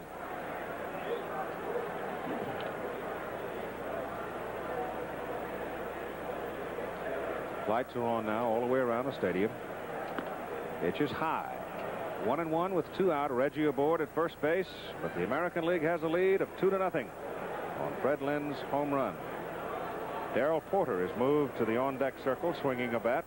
The catcher from the Kansas City Royals, Ogilvie, is swinging a miss to make it 1-2. And there's Darrell. He stayed home in Kansas City yesterday, came late to do some work with a youngster who's having an alcoholism problem. Reggie Jackson now is leaving the base paths and going out to run for him, Ken Landreau of the Minnesota Twins, who is truly a bright young star on the horizon for baseball. Only hit in 31 straight games earlier this year.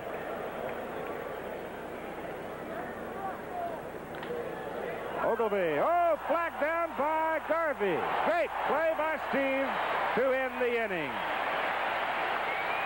So Steve Garvey comes up with a great defensive play to end the inning, but it's a big inning for the American League as they take a 2-0 lead. But look at that. Garvey flagged it down using every inch of his glove. 2-0 American League. Al Michaels will be along in just a moment to call the play-by-play the rest of the way. National League pitchers hadn't had much luck with Fred Lynn of the Boston Red Sox, batting in the 5th with 2 out and Carew on first. And there it is. Going, it is gone. Fred Lynn puts the American League on top with a 2-run homer. In 6 big league seasons, Lynn's been an All-Star 6 times. And he's now hit 3 All-Star homers, a figure topped by only 2 other All-Star heroes, Stan Musial and Ted Williams. Scoreboard up there says that the American League's got a 2-run lead. You feel pretty happy about that, right? Oh, yeah. If the game was over now, we'd have a winner. I just want to remind you of something. You remember last year up in Seattle? I was there. Fred Lynn hit a home run there to put the American League out in front, too, I think, in the first inning. Then he left the ball game. So you wait. National League going to come back here. Go to the bottom of the 5th inning. 6 changes for the American League. Al Oliver is now in left. Al Bunbury will be in center. And Ken Landreau went in to run for Reggie Jackson is in right. And as Steve Garvey gets set to lead off in the bottom of the 5th inning, the other defensive changes, you have Cecil Cooper of the Milwaukee Brewers taking over at first base. Darryl Porter of Kansas City spelling Fisk back of the plate. And the new third baseman taking the spot of Greg Nettles is Buddy Bell of the Texas Rangers. It's a lot of changes. Interesting to conjure about Weaver's strategy here. Steve Garvey tries to bunt his way on against his ex-mate Tommy John. 0-1. So the American League on top. Freddie Lynn, the 2-run homer in the 5th inning. The National League has been totally silent. Without a hit, without a base runner.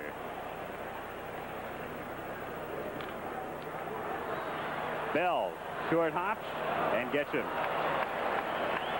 So 1 down, and 13 straight National Leaguers have gone down. A reminder, coming up Saturday, ABC's Wide World of Sports, WBC World Super Welterweight Championship. Morris Hope against Rocky Mattioli, live from London. And it's quite a week for you, Mr. Cosell, from Bloomington to Los Angeles to England. Time permitting, National Championship Sprint Car Racing from Terre Haute this Saturday. That's your turn. Yeah, right. You go to London and I go to Terre Haute. Stearns at the plate. So the Met facing the Yankee as Stearns bats for the first time in the game. Taking over for Johnny Bench, who caught the first 3 innings.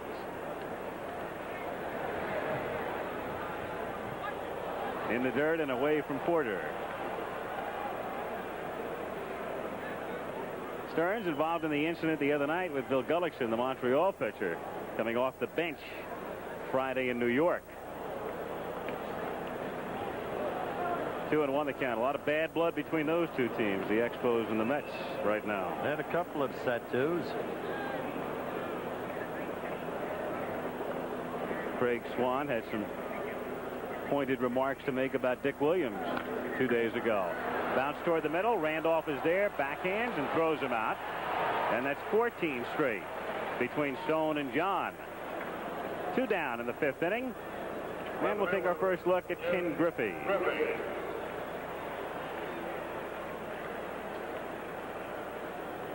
I don't think you can make enough, Don, about the conditions, the twilight. Over the years, very low-scoring games. You're never going to see a slugfest when you play this time of day in L.A., and tonight running true to form. Well, that's very true, Al, and I think number 2, as I said at the top of the show, is that good pitching will stop good hitting, and that's what we've seen so far here tonight. Bob Welch got the 1 pitch, a 3-2 pitch up to Freddie Lynn. I think Freddie Lynn's looking fastball all the way, and he just rode it right on out of here. But we've seen some excellent pitching so far. But that was an interesting graphic you just saw. Griffey's career record against Tommy John, hitting better than .400. The strike 1 pitch to Ken. Fly ball to deep right center field. Al Bunbury going all the way back. He's hit it out. Say what I mean. He still owns Tommy John. So the National League gets its first base runner, its first hit, and a run. It's 2-1. That ball was hit well. Al Bunbury was shading just a little bit into left center field, and Griffey got it all. There was no question about that when it left the bat. Tommy John, as soon as he threw it, he was looking for a new ball. Ken Reach, the batter. 1-0 the count. Reach 0 for 1. The Cardinal third baseman bounced out in the 3rd inning. 1-1. Briskly played ball game. An all-star game with all the substitutions. Randolph will handle this one, maybe not. Reach a slow runner, and then Willie throws it away. Kenny is on his way to second, but Porter backs up the play, throws down to Yount, and they nail him. So Reach turned and didn't see Porter backing up alertly and throwing him out at second as we take another look at the home run by Ken Griffey. Low fastball. He got it all. As I said before, Bunbury chasing it to the wall. He just runs out of room. So at the end of 5, Americans 2, Nationals 1. Back with more of the 1980 All-Star Game after this word from our local stations. Bottom of the 5th. The National League still hasn't had a base runner. The Yankees' Tommy John has retired 5 straight and now faces Cincinnati outfielder Ken Griffey. Griffey sends one to the fattest part of the park. Al Bumbry in pursuit. Home run. Having been just another cog in the big red machine for too long, Griffey is vying for top billing now, and the national exposure won't hurt a bit. National League fans are breathing a bit easier now that the ice has been broken. But the home team still trails 2-1, with the Cardinals' Ken Reitz up next against Tommy John. For the second straight time, Reitz grounds to second base, but Willie Randolph has double trouble. Catcher Darrell Porter makes Reitz a sliding duck at second, and the Redbirds' third baseman dusts off his first All-Star memory. Well, there's a look at that last play. The ball actually kind of handcuffed Willie Randolph. He ran it into a short hop. It bounced off his leg. Then he had time to still get him, but he threw it down in the dirt by Cooper. But here's a great heads-up play by Darrell Porter. He's there to keep it from going in the dugout. A nice little one-hopper to Robin Yount. Says, come on, all I got to do is make the tag, and they get him by 20 feet. In the 6th inning now, it's Ray Knight of the Cincinnati Reds who takes over at third. Kenny Reitz's spot. And the new pitcher, another Dodger. After we saw Welch, we now see Jerry Royce, who, of course, pitched the only no-hitter in the majors this season a week ago Friday against the Giants at Candlestick Park. And were it not for a throwing error by Bill Russell, it would have been a perfect game. 6th inning, American League 2, National League 1. And Darrell Porter comes up for the first time in the game, who made the alert play, backing up, looks at a strike. 0-1. 0-2. This might have been the last place Darrell Porter thought he would be, Howard, in late March and early April in the All-Star game. Remarkable story, too. The vogue, perhaps, of Bob Welch. His rehabilitation. Men coping with life's problems and finally coping successfully. The highest kind of courage. Porter fouling it away, and so the count holds at 0-2. Jerry Royce, reborn in a way. Yep. Sent to the bullpen, back in the rotation now. A swing, and down he goes. So Porter strikes out. Freddie Lynn downstairs with Bob Uecker. Bob? Thank you very much, Al. Just a moment ago, a 2-run homer for Fred Lynn in All-Star Game number 6, and they get bigger each year, don't they, Freddie? Certainly true, Bob. It sure gets tougher to hit in these games. Guys are getting tougher every year, but I enjoy coming. You got a slight hamstring pull. What's the story? Well, it's bothered me a little bit. I was kind of questionable before this game, but since the fans voted me in, I felt kind of obligated to get out there and play. Back up to you. All right, Ueck, as Buddy Bell stands in. 0-1 the count on the Texas third baseman. Since the fans voted me in, I felt obligated to play. That's what you like to hear, Howard. 1-2 the count. There's Joe Lasorda, Tom's wife. You know one thing, she's a great cook. I know one thing. She could have made a better marriage. It's all right, Tommy. Down goes Bell. So Jerry Royce has struck out Porter and Bell. Quickly, 2 gone in the 6th inning. And Tommy John will bat for himself. Jim Rice and Reggie Jackson. Rice, of course, unable to play because of the injury. Reggie coming out in the 5th inning. So TJ, in his second All-Star game, fouls it back. 0-1 the count. Tommy, interestingly enough, has not been in an All-Star game since 1968, even though he was named to the teams the last 2 seasons. 0-2. How about that for a triumvirate? Brett sidelined with an injury, a hitter in the manner of Rod Carew, Jim Rice, and Reggie Jackson. How'd you like to start a new franchise with those three? They are a franchise. We could hit 3, 4, and 5. Half swing, and down goes John, and Jerry Royce makes it look easy as he strikes the side out in the 6th inning. So at the end of 5 1/2, it's still 2-1 American League. With the stakes increasing, National League skipper Chuck Tanner shuffles the deck. Here's going to be Royce in Knight's spot. Knight will bat 9. From the Los Angeles Dodgers, Jerry Royce. Oh, what a memory that name conjures up for Dodger fans. Royce needs one more. North hits it back to Royce. To Garvey. A no-hitter. Jerry Royce has just pitched baseball's first no-hitter of the 80s. Retiring the last 25 Giants, Royce has a no-hitter. Jerry Royce, only 11 days after that heroic performance, is now trying to no-hit the American League. Darrell Porter is down on strikes. Buddy Bell is strikeout victim number 2. And up steps Tommy John, who's probably wondering where is the DH when I need him. The side is struck out, and Jerry Royce rolls on. Stadium, the 51st All-Star Game, still in the twilight. The lights really have not taken effect as yet.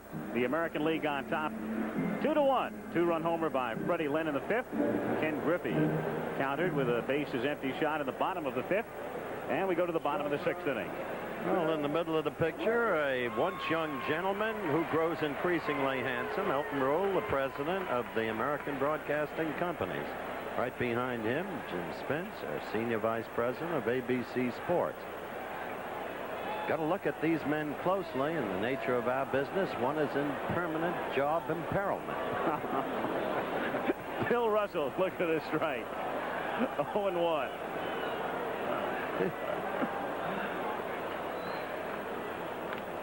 Little tapper hit back to Tommy, and he throws out his ex-mate. So Russell is gone.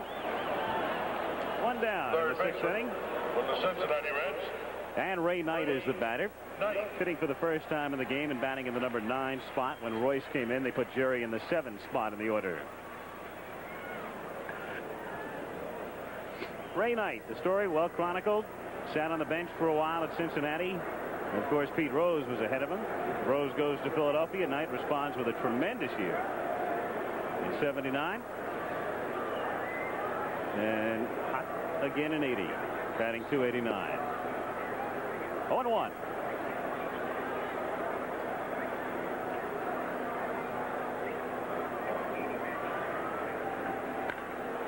Grounded to the hole and through into left field for a base hit.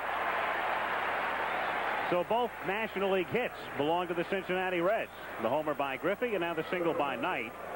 Ray at first base. One down. And Phil Garner. He's been a remarkable player, Al, Knight. Taking over as he had to. The position vacated by Pete Rose. Answering to the pressure immediately. Having a fine season, and this year having another one. Hit sharply. Randolph can't backhand. It goes through. Knight will stop at second. Al Bunbury getting it back in. So the National League, with runners at first and second, one away. And George Hendrick of the St. Louis Cardinals coming up for the first time, and Earl Weaver of the Baltimore Orioles making his way to the mound to talk to Tommy John. With the sun down, the lights are now on in Dodger Stadium. Tommy John prepares to pitch in the bottom of the 6th. It's nighttime for the National League. Chuck Tanner's got his righty-lefty strategy in place, and Knight delivers. The National League has a runner aboard with one out, and one of last year's October heroes, the Pirates' Phil Garner, steps in to face John. What might have been a double play is a single. Knight stops at second, and the American League smells trouble. In the top of the 6th, Earl Weaver let Tommy John bat, even though the National League had 7 straight right-handers slated to hit. Now, with 2 runners on, Weaver's going to let his southpaw pitch to another righty, George Hendrick of the Cardinals. George Hendrick rips it into right center for a base hit. Maybe 2. Ray Knight comes in to score. Garner will go to third. It's a long single, and the game is tied.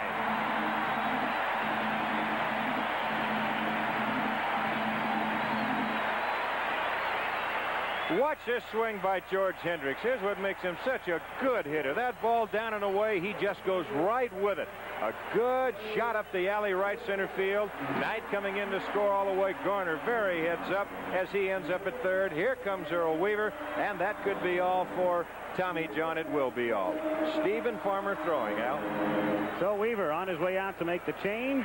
The American League 2, the National League 2 in the bottom of the 6th. We'll be right back. Hendrick's soft liner has tie game written all over. Knight scores the National League's 2nd run. It's 2-2, and a grandstand critic voices an opinion.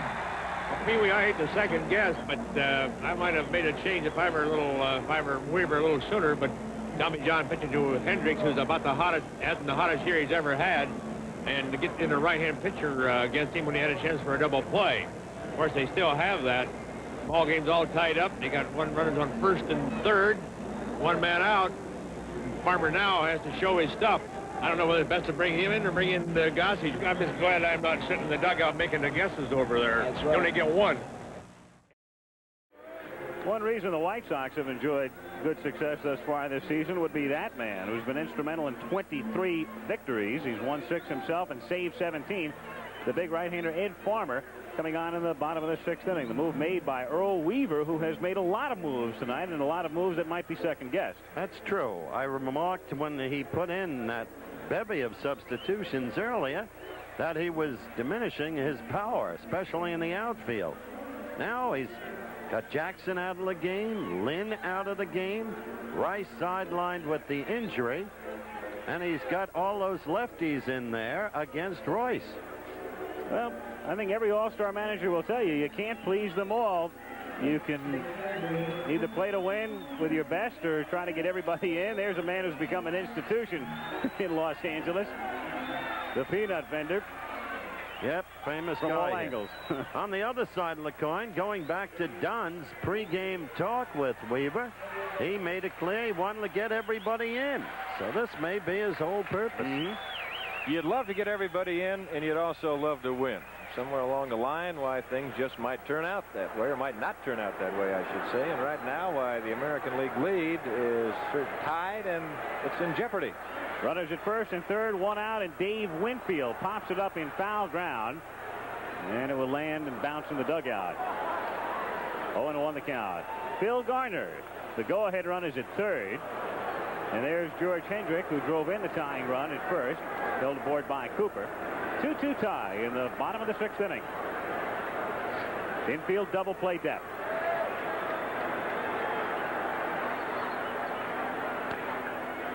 Oh, 0-2.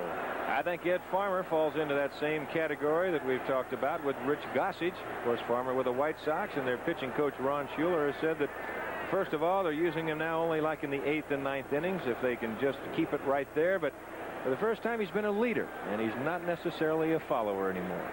He's been around. It's an interesting story with Ed Farmer. Been in professional baseball since 1967. Nondescript career, really. And this year, everything perfect. Bouncer, Randolph can't handle it. Gets away from Willie. Everybody is safe, and the Nationals have the lead.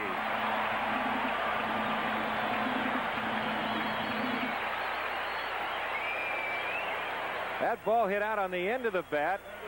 It was hit hard. It short-hopped Randolph.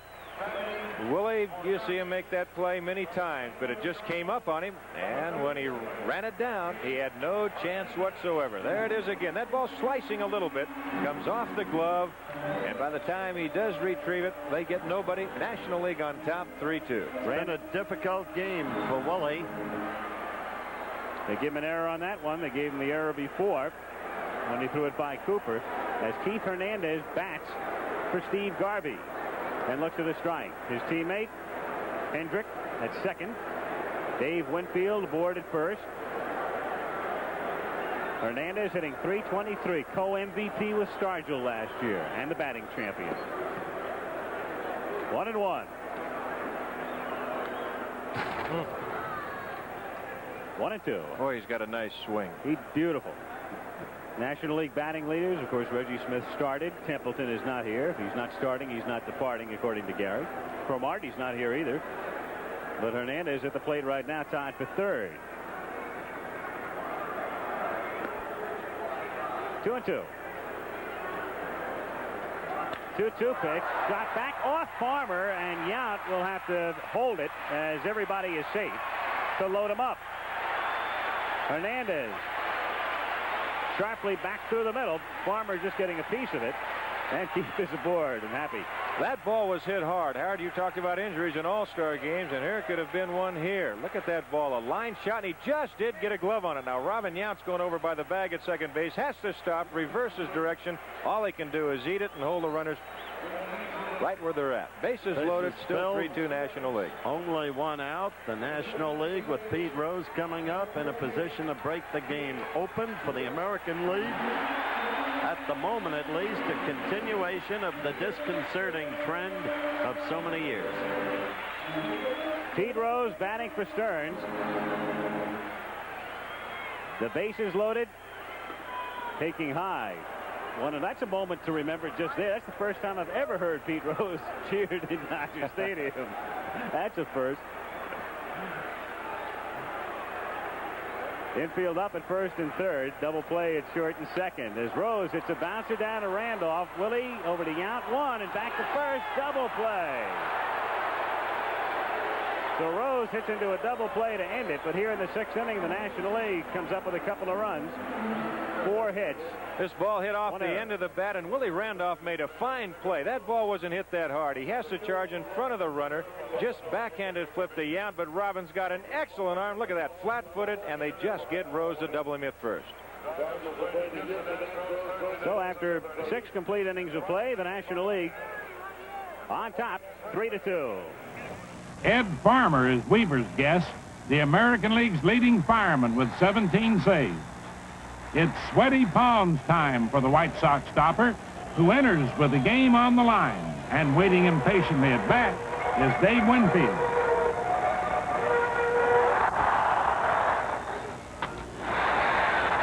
Willie Randolph boots a double play ball, and Phil Garner comes in to score the tiebreaker. The second error that Willie's made was that one really hurt, too. That gave him the go-ahead run. And now the American League has to come back again. Well, what I wonder if the American club, these fellows out here playing right now, what if they think about that?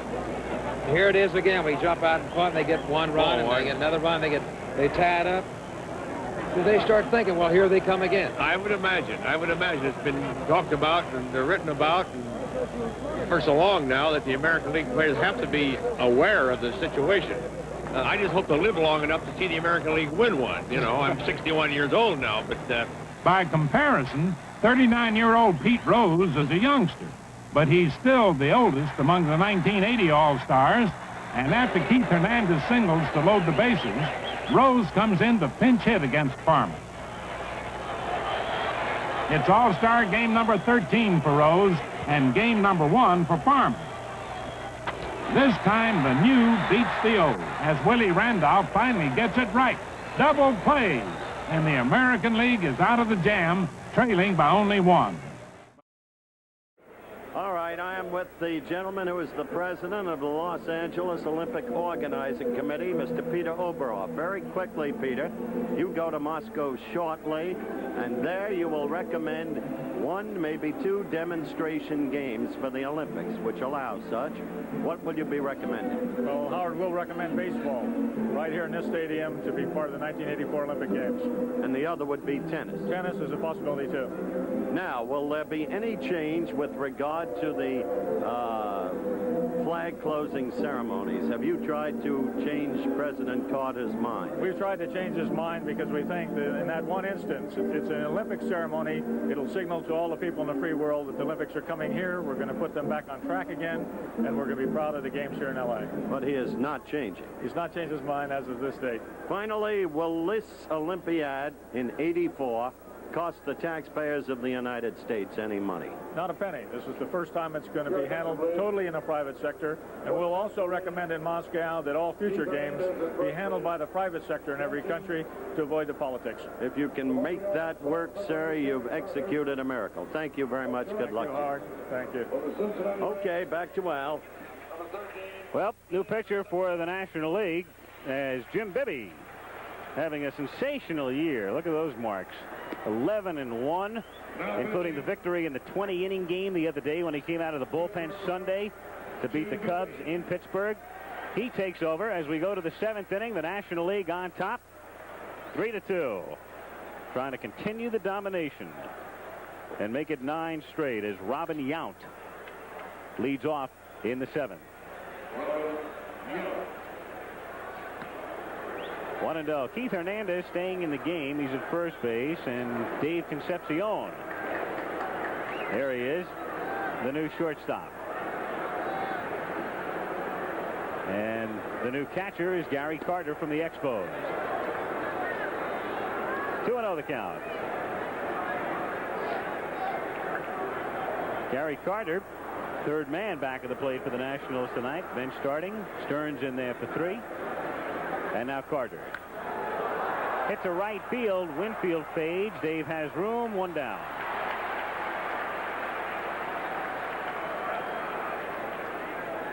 One out, and Willie Randolph coming up. Bibby's been around. We talked about Farmer and how long Ed has pitched in pro ball since '67. Bibby, an up-and-down career, having a great season in '80. Jim's been around, and this is his first All-Star game.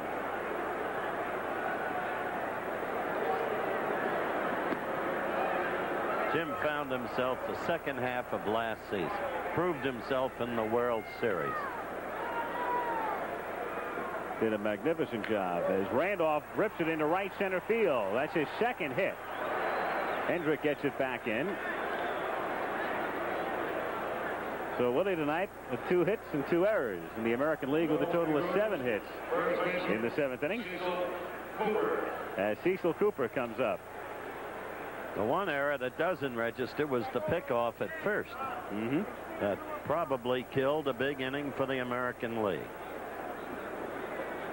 An eventful night for the Yankees second baseman with good speed as he takes his lead at first. And Cecil Cooper coming up. Good to see the Brewers getting some attention. It's a team that has excited a lot of people, and we don't have to tell anybody in Wisconsin. But as far as national acclaim and publicity, relatively unknown. Yeah, that's so true. And you've got to believe that if the Yankees just falter a little bit and Milwaukee can continue to play their steady ball, if their pitching just gets a little, maybe a little sounder, it's going to be a dogfight. It's not over by far. Well, you're touching on the very valid point that Ben Ogilvy made in that piece we had at the beginning of the telecast. When interrogated by Keith and Al yesterday, he said he thought the players should select the All-Stars because the Milwaukee market gets outvoted by the Los Angeles and New York markets. There's a bouncer to short. Concepcion shovels to Garner. Back over to Hernandez. Double play. In the 7th, no runs, a hit, nobody left after 6.5. National 3, and the Americans 2. As you look at Mrs. Bibby. Again, we draw your attention to the commissioner's box, and baseball welcomes the Attorney General of the United States, the Honorable Benjamin Civiletti.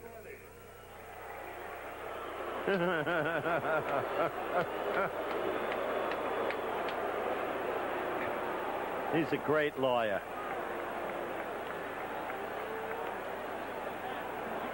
Hope I get done in time to make a pit stop. Now pitching. We're at the party. Where is the tent? It's right in behind here. New pitcher for the Blue Jays.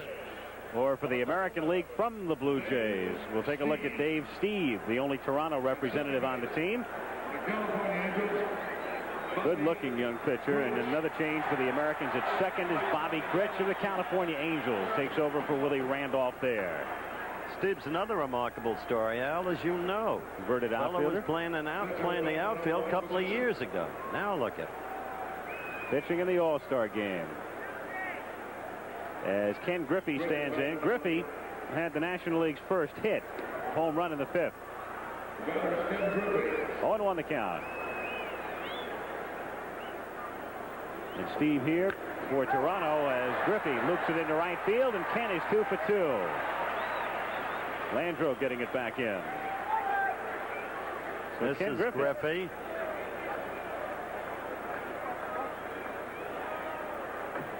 Dirty Griffey. Dave Concepcion.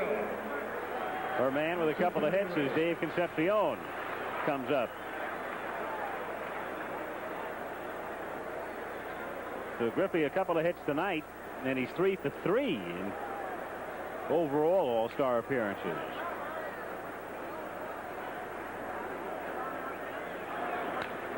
Bouncing ball down to Grich.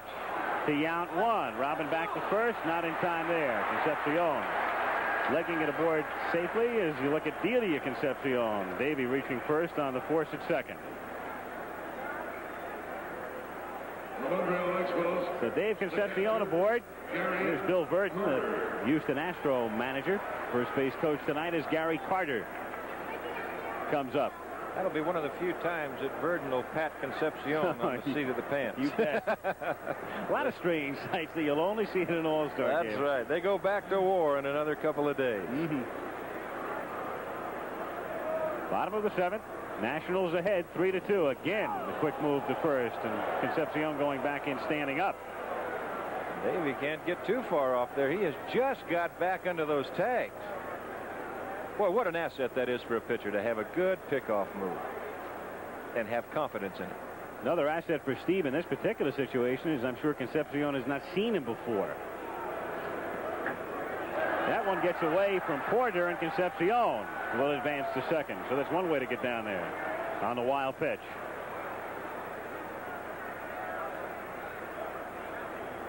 Here's a tough pitch for a catcher to handle. That breaking pitch down in the dirt, you try and get there and block it. You see that Darrell kind of lifted his head just a little bit, and then that's all that happened. The ball just got by him, and Concepcion's at second base. 1-0 to Carter. Grounded fair and fielded by Bell, whose strong throw gets him, and Concepcion remains at second. All right, a visit with Tommy John now. Let's go to Bob Uecker. A rough outing coming back to Los Angeles, TJ.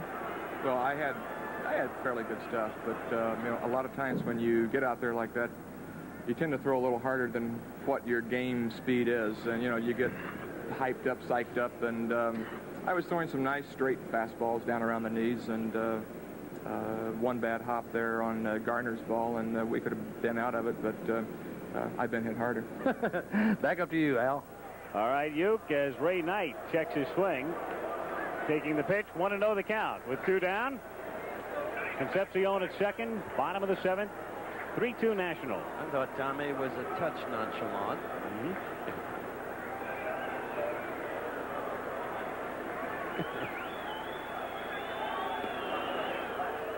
2-0 the count. I think that's probably the one thing for any department in this game of baseball, and it'll happen to the pitchers. You get in an all-star game in front of a sellout crowd all the time, and sometimes you do. You get trying to throw a little bit harder than you actually should.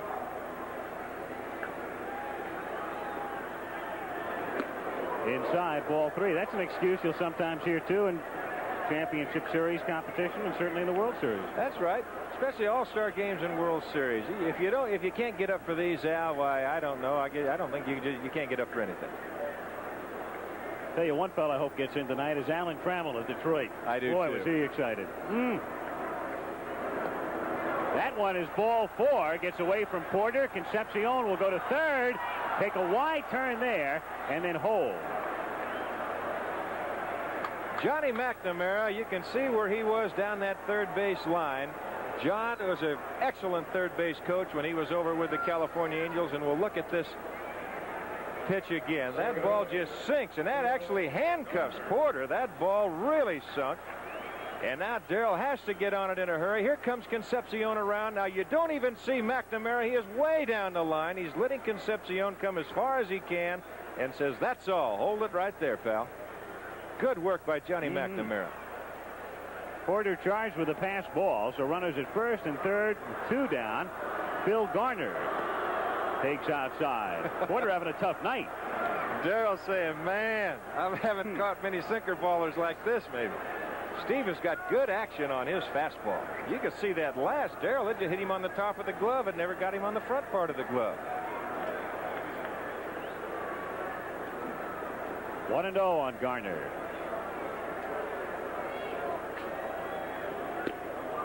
Good breaking ball. But you know what's funny? Take an all-star catcher like Darrell Porter. You look at Concepcion at third and over at first, Ray Knight. Give them another inning. That's all they need. Don't handle them like they've been catching them all their life.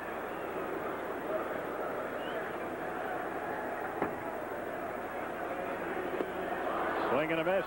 1-2 on the Pirates' second baseman.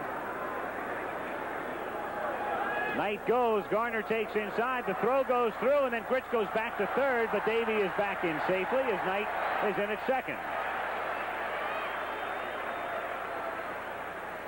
That was a heads-up play by Bobby Grich. They didn't have too much of a chance to get Knight. Bobby just came up in front of the bag to cut off the throw as we look at it one more time. And he's hoping that Concepcion is going to come down a little bit into no man's land where they can get him. But they can't. Davey just bluffed a little bit and got back under the tag. The count on Garner is 2-2.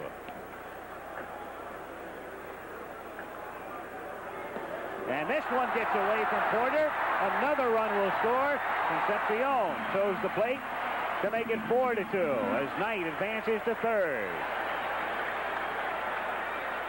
So Steve has good stuff tonight, but too good for Porter.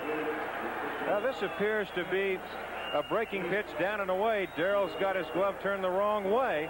And now all he's got to do is try and run it down. You know that Concepcion's going to score. He's got to try and hold Knight at third. 4-2. National League. Tom Bergmeyer of the Red Sox in the bullpen. 3-2 pitch. He walks him. So Steve walking Knight and Garner back to back after the American League pitchers had not yielded a walk to this point. And George Hendrick of the Cardinals comes up. Figured out, how would you like to have Hendrick, Dave Kingman, and Steve Carlton win co-MVP? That'd be some press conference, wouldn't it? I don't think you'd have any.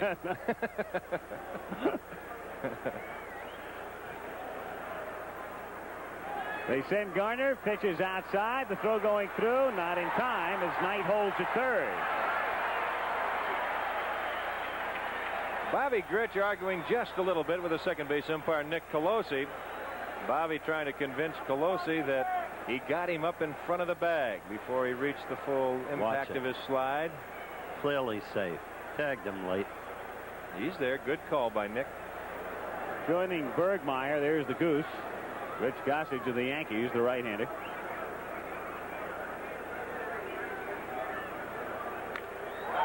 Line to center field, but Bunbury is there and makes the catch. The inning is over. They pick up another run. And at the end of 7, National League leading 4-2. Back with more of the All-Star game after this word from our local stations. But in the bottom of the 7th, Pete Rose's former teammates run circles around the American League. Ken Griffey leads a Red Scare against Blue Jay pitcher Dave Steve.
Reds' attack gives the National League a 4-2 lead. The Americans are close to 9 straight losses. Well, there it is up on the new Diamond Vision board at Dodger Stadium, 56,088. And as we look down from the helicopter, the largest crowd to ever watch a game in Dodger Stadium. And what a beautiful shot. It's a gorgeous ballpark. Don, of course, you played here so many years. They do a marvelous job year-round. Bruce Sutter in the pitch, the winning pitcher in each of the last 2 All-Star games, will try to get the save in this one as he comes in the 8th inning. And the other change for the National League, the sole representative from Atlanta, Dale Murphy, now in center. Well, Tanner's getting all his people in, and yet it seems to me he's handled his personnel very effectively. Al Bunbury, the batter. 1-0. The only man that's not in the lineup or has played is Jose Cruz of the Houston Astros, so he's got one more regular on the bench. Ground ball to Garner. 1 away.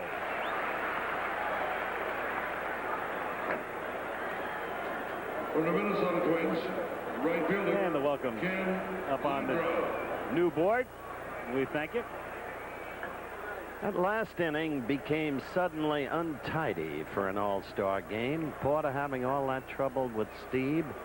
But on balance, it's been an interesting game. Now, they face the American League the same dilemma. Kenny Landreau fouling it away, 0-1. Al Oliver will be up next. You won 2 all-star games in a row, didn't you, Don? Yeah. One at Anaheim, and I think the next year it was at Houston. You're the only one besides Suter. And that graphic was interesting on Landau. To right field and into the corner, but Dave Winfield gauges it perfectly to make the catch. So Landreau becomes out number 2 as we see it again. He got that ball out on the end of the bat, Howard, and he hooks it down the line with those big, long, loping strides of Dave Winfield. He gets over there and he makes the play with ease. As most sports fans know, Winfield was the most versatile athlete at the University of Minnesota. Could have played professional basketball, and that elongated grace that you just saw is the evidence of his athletic ability. Al Oliver of the Texas Rangers. Texas swing, and it's outside. Well, this guy's done it in both leagues, Al. He's 3rd in the American League and runs batted in with 58. Perez 1st, Hebner 2nd. Interestingly, neither man is on the American League All-Star team, Tony or Richard. I think you would just have to classify Al Oliver as a pure hitter. Full count. Did it for many years, of course, for the Pirates.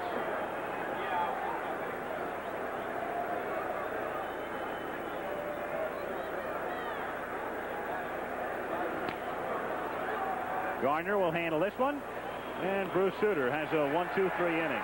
The Americans gone in order after 7.5. The score remains the National League 4 and the American League 2. Now you're going to see if the American League has any character right now. Well, they got 2 more innings to come back, and they can do it. Comes Bruce Sutter in. Well, he's tough. That Sutter is really tough. That ball just dropped down when he pitches it just like it was falling off a table. He's about the greatest relief pitcher I've ever seen. Al Bunbury looks undaunted, but the Sutter mystery remains unsolved to American League batsmen. Ken Landreau of the Twins thinks he's got a clue.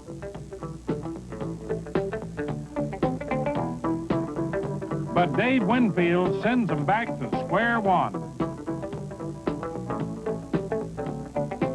Why, it's a crime the way this Sutter picks on American Leaguers. Maybe Al Oliver can bring some truth and justice to the American League way. Well, it seems that Sutter is still at large. American League 2, bottom of the 8th inning upcoming. And right now, let's take a 5-second pause to allow our local stations to identify themselves. Eyewitness News follows the game on WABC-TV, New York. Changes for the American League. New pitcher, the Goose, coming in. Rich Gossage. 3 wins and 13 saves. And hot of late from the New York Yankees, there is the sole representative from the Oakland A's, Ricky Henderson. Good young outfielder. 1 of 3 possessed by Oakland. And there's our man, Alan Trammell, maybe the most excited of all the players to be in his first All-Star game from the Tigers, taking over at shortstop. As he put it today at a luncheon, this would have been my senior year in college. That's right. And another change, his teammate, Lance Parrish, takes over for Porter, back of the plate. Attention, please. Now pitching. Dave Winfield, From the New York Yankees. reaching on an error in the 6th inning in his only previous at-bat, coming up in the bottom of the 8th. National League on top, 4-2. At shortstop. From Detroit, Alan Trammell. In left field, from Oakland, Ricky. Right after the game, they'll announce, as they annually do, the most valuable player. As you take a look at former President Ford, Commissioner Bowie Kuhn. And earlier, we met the Attorney General of the United States, General Ben Civiletti.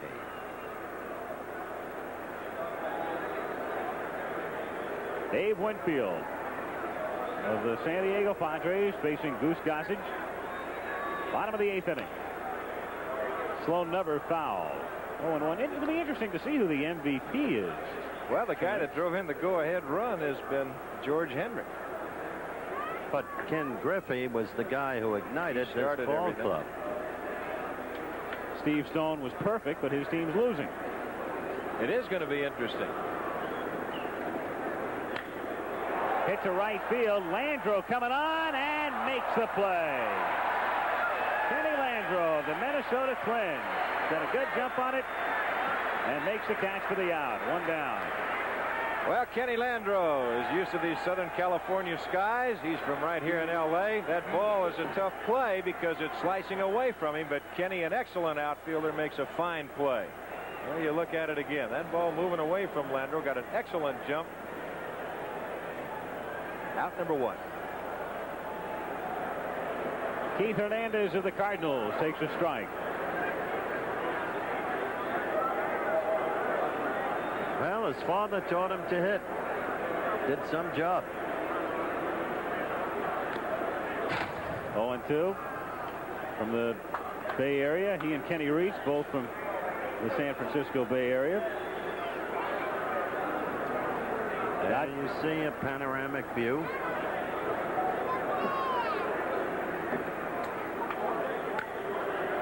Hernandez strokes it down the line and left, but foul. 2-2 the count. He's beautiful the way he hits it where it's pitched. You know, Don? I haven't really seen that much of Hernandez, just a little bit. But what I have seen, you've got to be impressed with the young man. And I'm sure that if you played with him and watch him every day, why, you're really impressed. To left, Henderson moving in and makes the... Did he? No. Jerry Dale out there to make the call. He had him called out, Al, if he holds on to it. But I think his impact, why, it rolled out of his glove. Excellent try by Henderson. That ball slicing and dying on him. He gets the glove on it. Little short hop. Yep. And there it rolls out. Then they give him a base hit. So Hernandez is 2 for 2. And Dale Murphy of the Braves. His first trip to the plate. Interesting the way the Braves have come alive. Even as the Mets have in the National League pennant races. After that horrendous start. A few clubs that have come alive. This kid is 5th in home runs in the National League with 16. All you have to do is ask the Houston pitching staff about Atlanta. What a series the Braves had offensively against the Astros.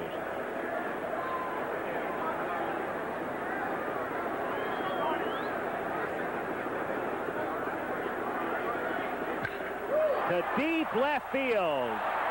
Henderson going back into the corner, and it's foul. So Murphy with the distance, put it hooked. And it's 1-2. The Goose is saying thank you. He got a breaking pitch up over the plate. And the National League just about put it out of sight. That's an interesting graphic. Hasn't allowed a home run to a right-handed hitter this season. He came close. 2-2 pitch, little squibber off the end of the bat. Cooper looks at second and then makes the play himself at first for the out. And Hernandez advances to second. So 2 down. Tonight, immediately following your late local news, ABC News Nightline. Ted Koppel examines the crisis in the American auto industry, featuring reports about President Carter's Day.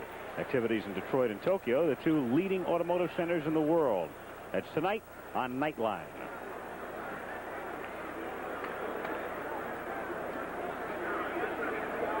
Ken Griffey with a home run and a single, a base hit here, and Ken might put away that MVP trophy.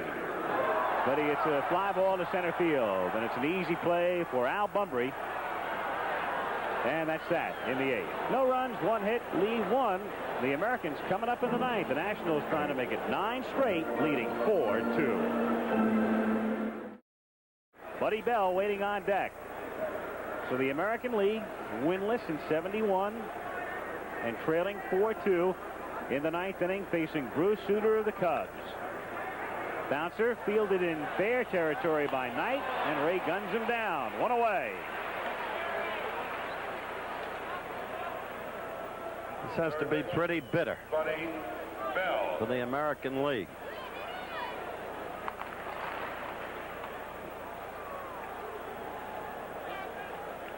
Buddy Bell coming up. McPhail's going to owe Feeney another drink the way things are going. The 2 league presidents. A strike. 0-1.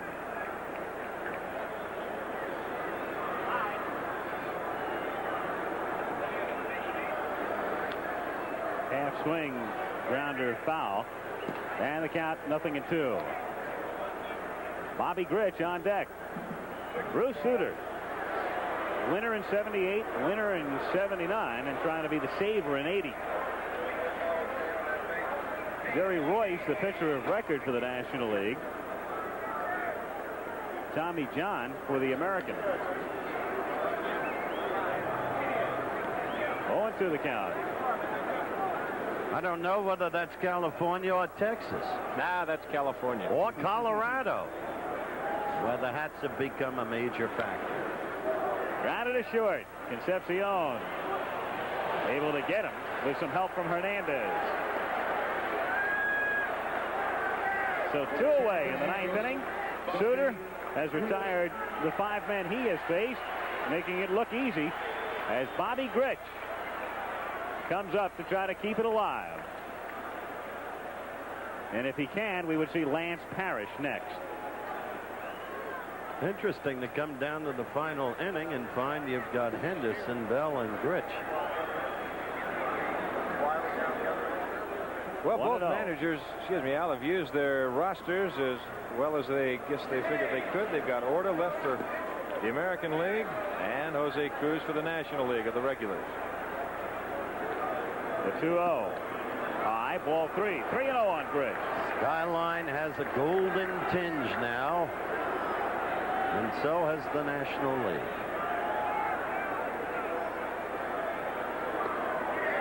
Ball 4. So the Americans are still alive as Grich walks with 2 down in the 9th inning. And Lance Parrish of the Tigers comes up for the first time. Sutter has been the winner in the last 2 All-Star games. They only have 1 more inning to go. I think you may be in a little bit of trouble. I realize we're in trouble, but he certainly is only non-unhittable. I'd like to see a fellow like Williams come up and see how it's headed hit him. You don't have Williams right now, though.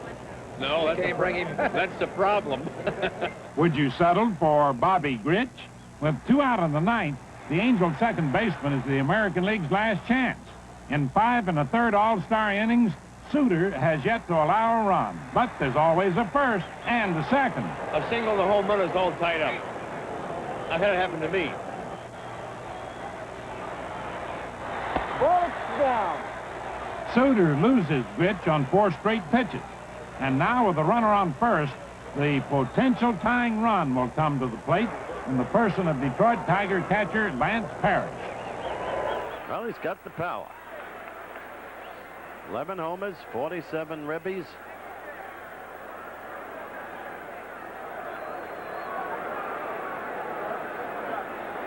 But facing a very tough man to hit one out against. He does get you to hit it down, doesn't he? 1-0. You look for a little key, maybe a little edge to Parrish that might help him along the line, but you really can't figure it as far as spring training would be concerned. You're starting in 2 different leagues to start with. The Tigers train in Lakeland, Florida, and the Cubs are over in Arizona. 1-1 the count. Suter trying to put this one away for Jerry Royce.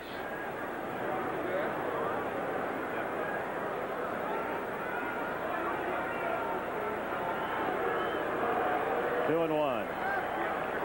Carter digging it out.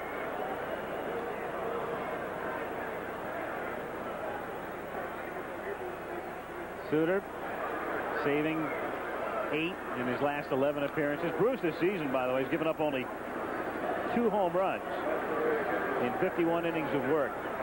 Not a bad fortnight's work for Royce. A no-hitter, possibly the winner here. Might even get the MVP. Struck out the side in one of the innings he worked. 2-2, and that one got John Kibler, the plate umpire. Takes some guts back there, I'll tell you. Each team with 7 hits. The 2 American League errors, both committed by Randolph. 4-2 National. Stretch will go from first with a pitch, and he gets him swinging. So the beat goes on and on and on. 9 straight. 17 of 18. The National League does it again. Well, we'll find out who the All-Star Game MVP is when we come back, and we'll return to Dodger Stadium after this commercial and a word from our local station. 7 hits and no errors. Line score, the National League winning it 4 runs, 7 hits, and no errors. The American League 2 runs, 7 hits, and 2 errors. Jerry Royce wins it. Tommy John, the loser. Let's go down to Bob Uecker. Thank you very much, Al. And for the presentation, the most valuable player of this 1980 All-Star Game, the Commissioner of Baseball, Mr. Bowie Kuhn. Ladies and gentlemen, I am delighted on behalf of professional baseball to make a presentation of the Commissioner's Award to this year's 1980 Most Valuable Player for a great offensive performance in this All-Star Game to Mr. Ken Griffey of the Cincinnati Reds. Guess I ought to give it to you. That's great. Thank you very much. That's great. You want to talk? Kenny, a very important ball game. It's getting to be old hat now. 9 in a row for the National League, and a fine ball game for yourself, too. Thank you very much. I appreciate it. We just, the guys and I was sitting there and talking. We decided to just go out and play baseball tonight. Cincinnati Reds well represented tonight? Yes, very, very much so. All right, we'll be back with more from the All-Star Game here in Dodger Stadium following this brief message. A look at the home run by Ken Griffey. He became the first National League base runner. It was the first National League hit. The first National League run came in the 5th inning, made it 2-1, and it eventually turned out to be a 4-2 win. Al Michaels, Keith Jackson, Howard Cosell, Don Drysdale, Bob Uecker saying so long. Our thanks to Alan Roth and Jerry Klein for their work in the booth. Final score, 4-2, the National League over the American League. American League fans are clinging to this one final hope. And Parrish, in his first All-Star at bat, has a chance to become a hero. It's that time when fans jog their memories, recalling those special occasions when a seemingly decided game turned around at the last possible moment. Bruce Suter has been here before. The count is full and the runner will be moving. So it all comes down to this pitch. Parrish goes down swinging. And for the 3rd straight year, Bruce Suter figures in a victory for the National League, this time 4-2. It's a familiar scene, one which the National League would like to rerun for years to come. He threw one right by him. High fastball. Yeah, he threw him right by it. Well, we want another one. Anyway, it's been nice to be with you. It's a great game. I've enjoyed it. To the hero go the spoils of victory. And so the game's MVP award goes to Griffey. The honor bestowed on the 30-year-old outfielder by Commissioner Bowie Kuhn places Ken Griffey atop the list of this year's All-Star Heroes to Remember.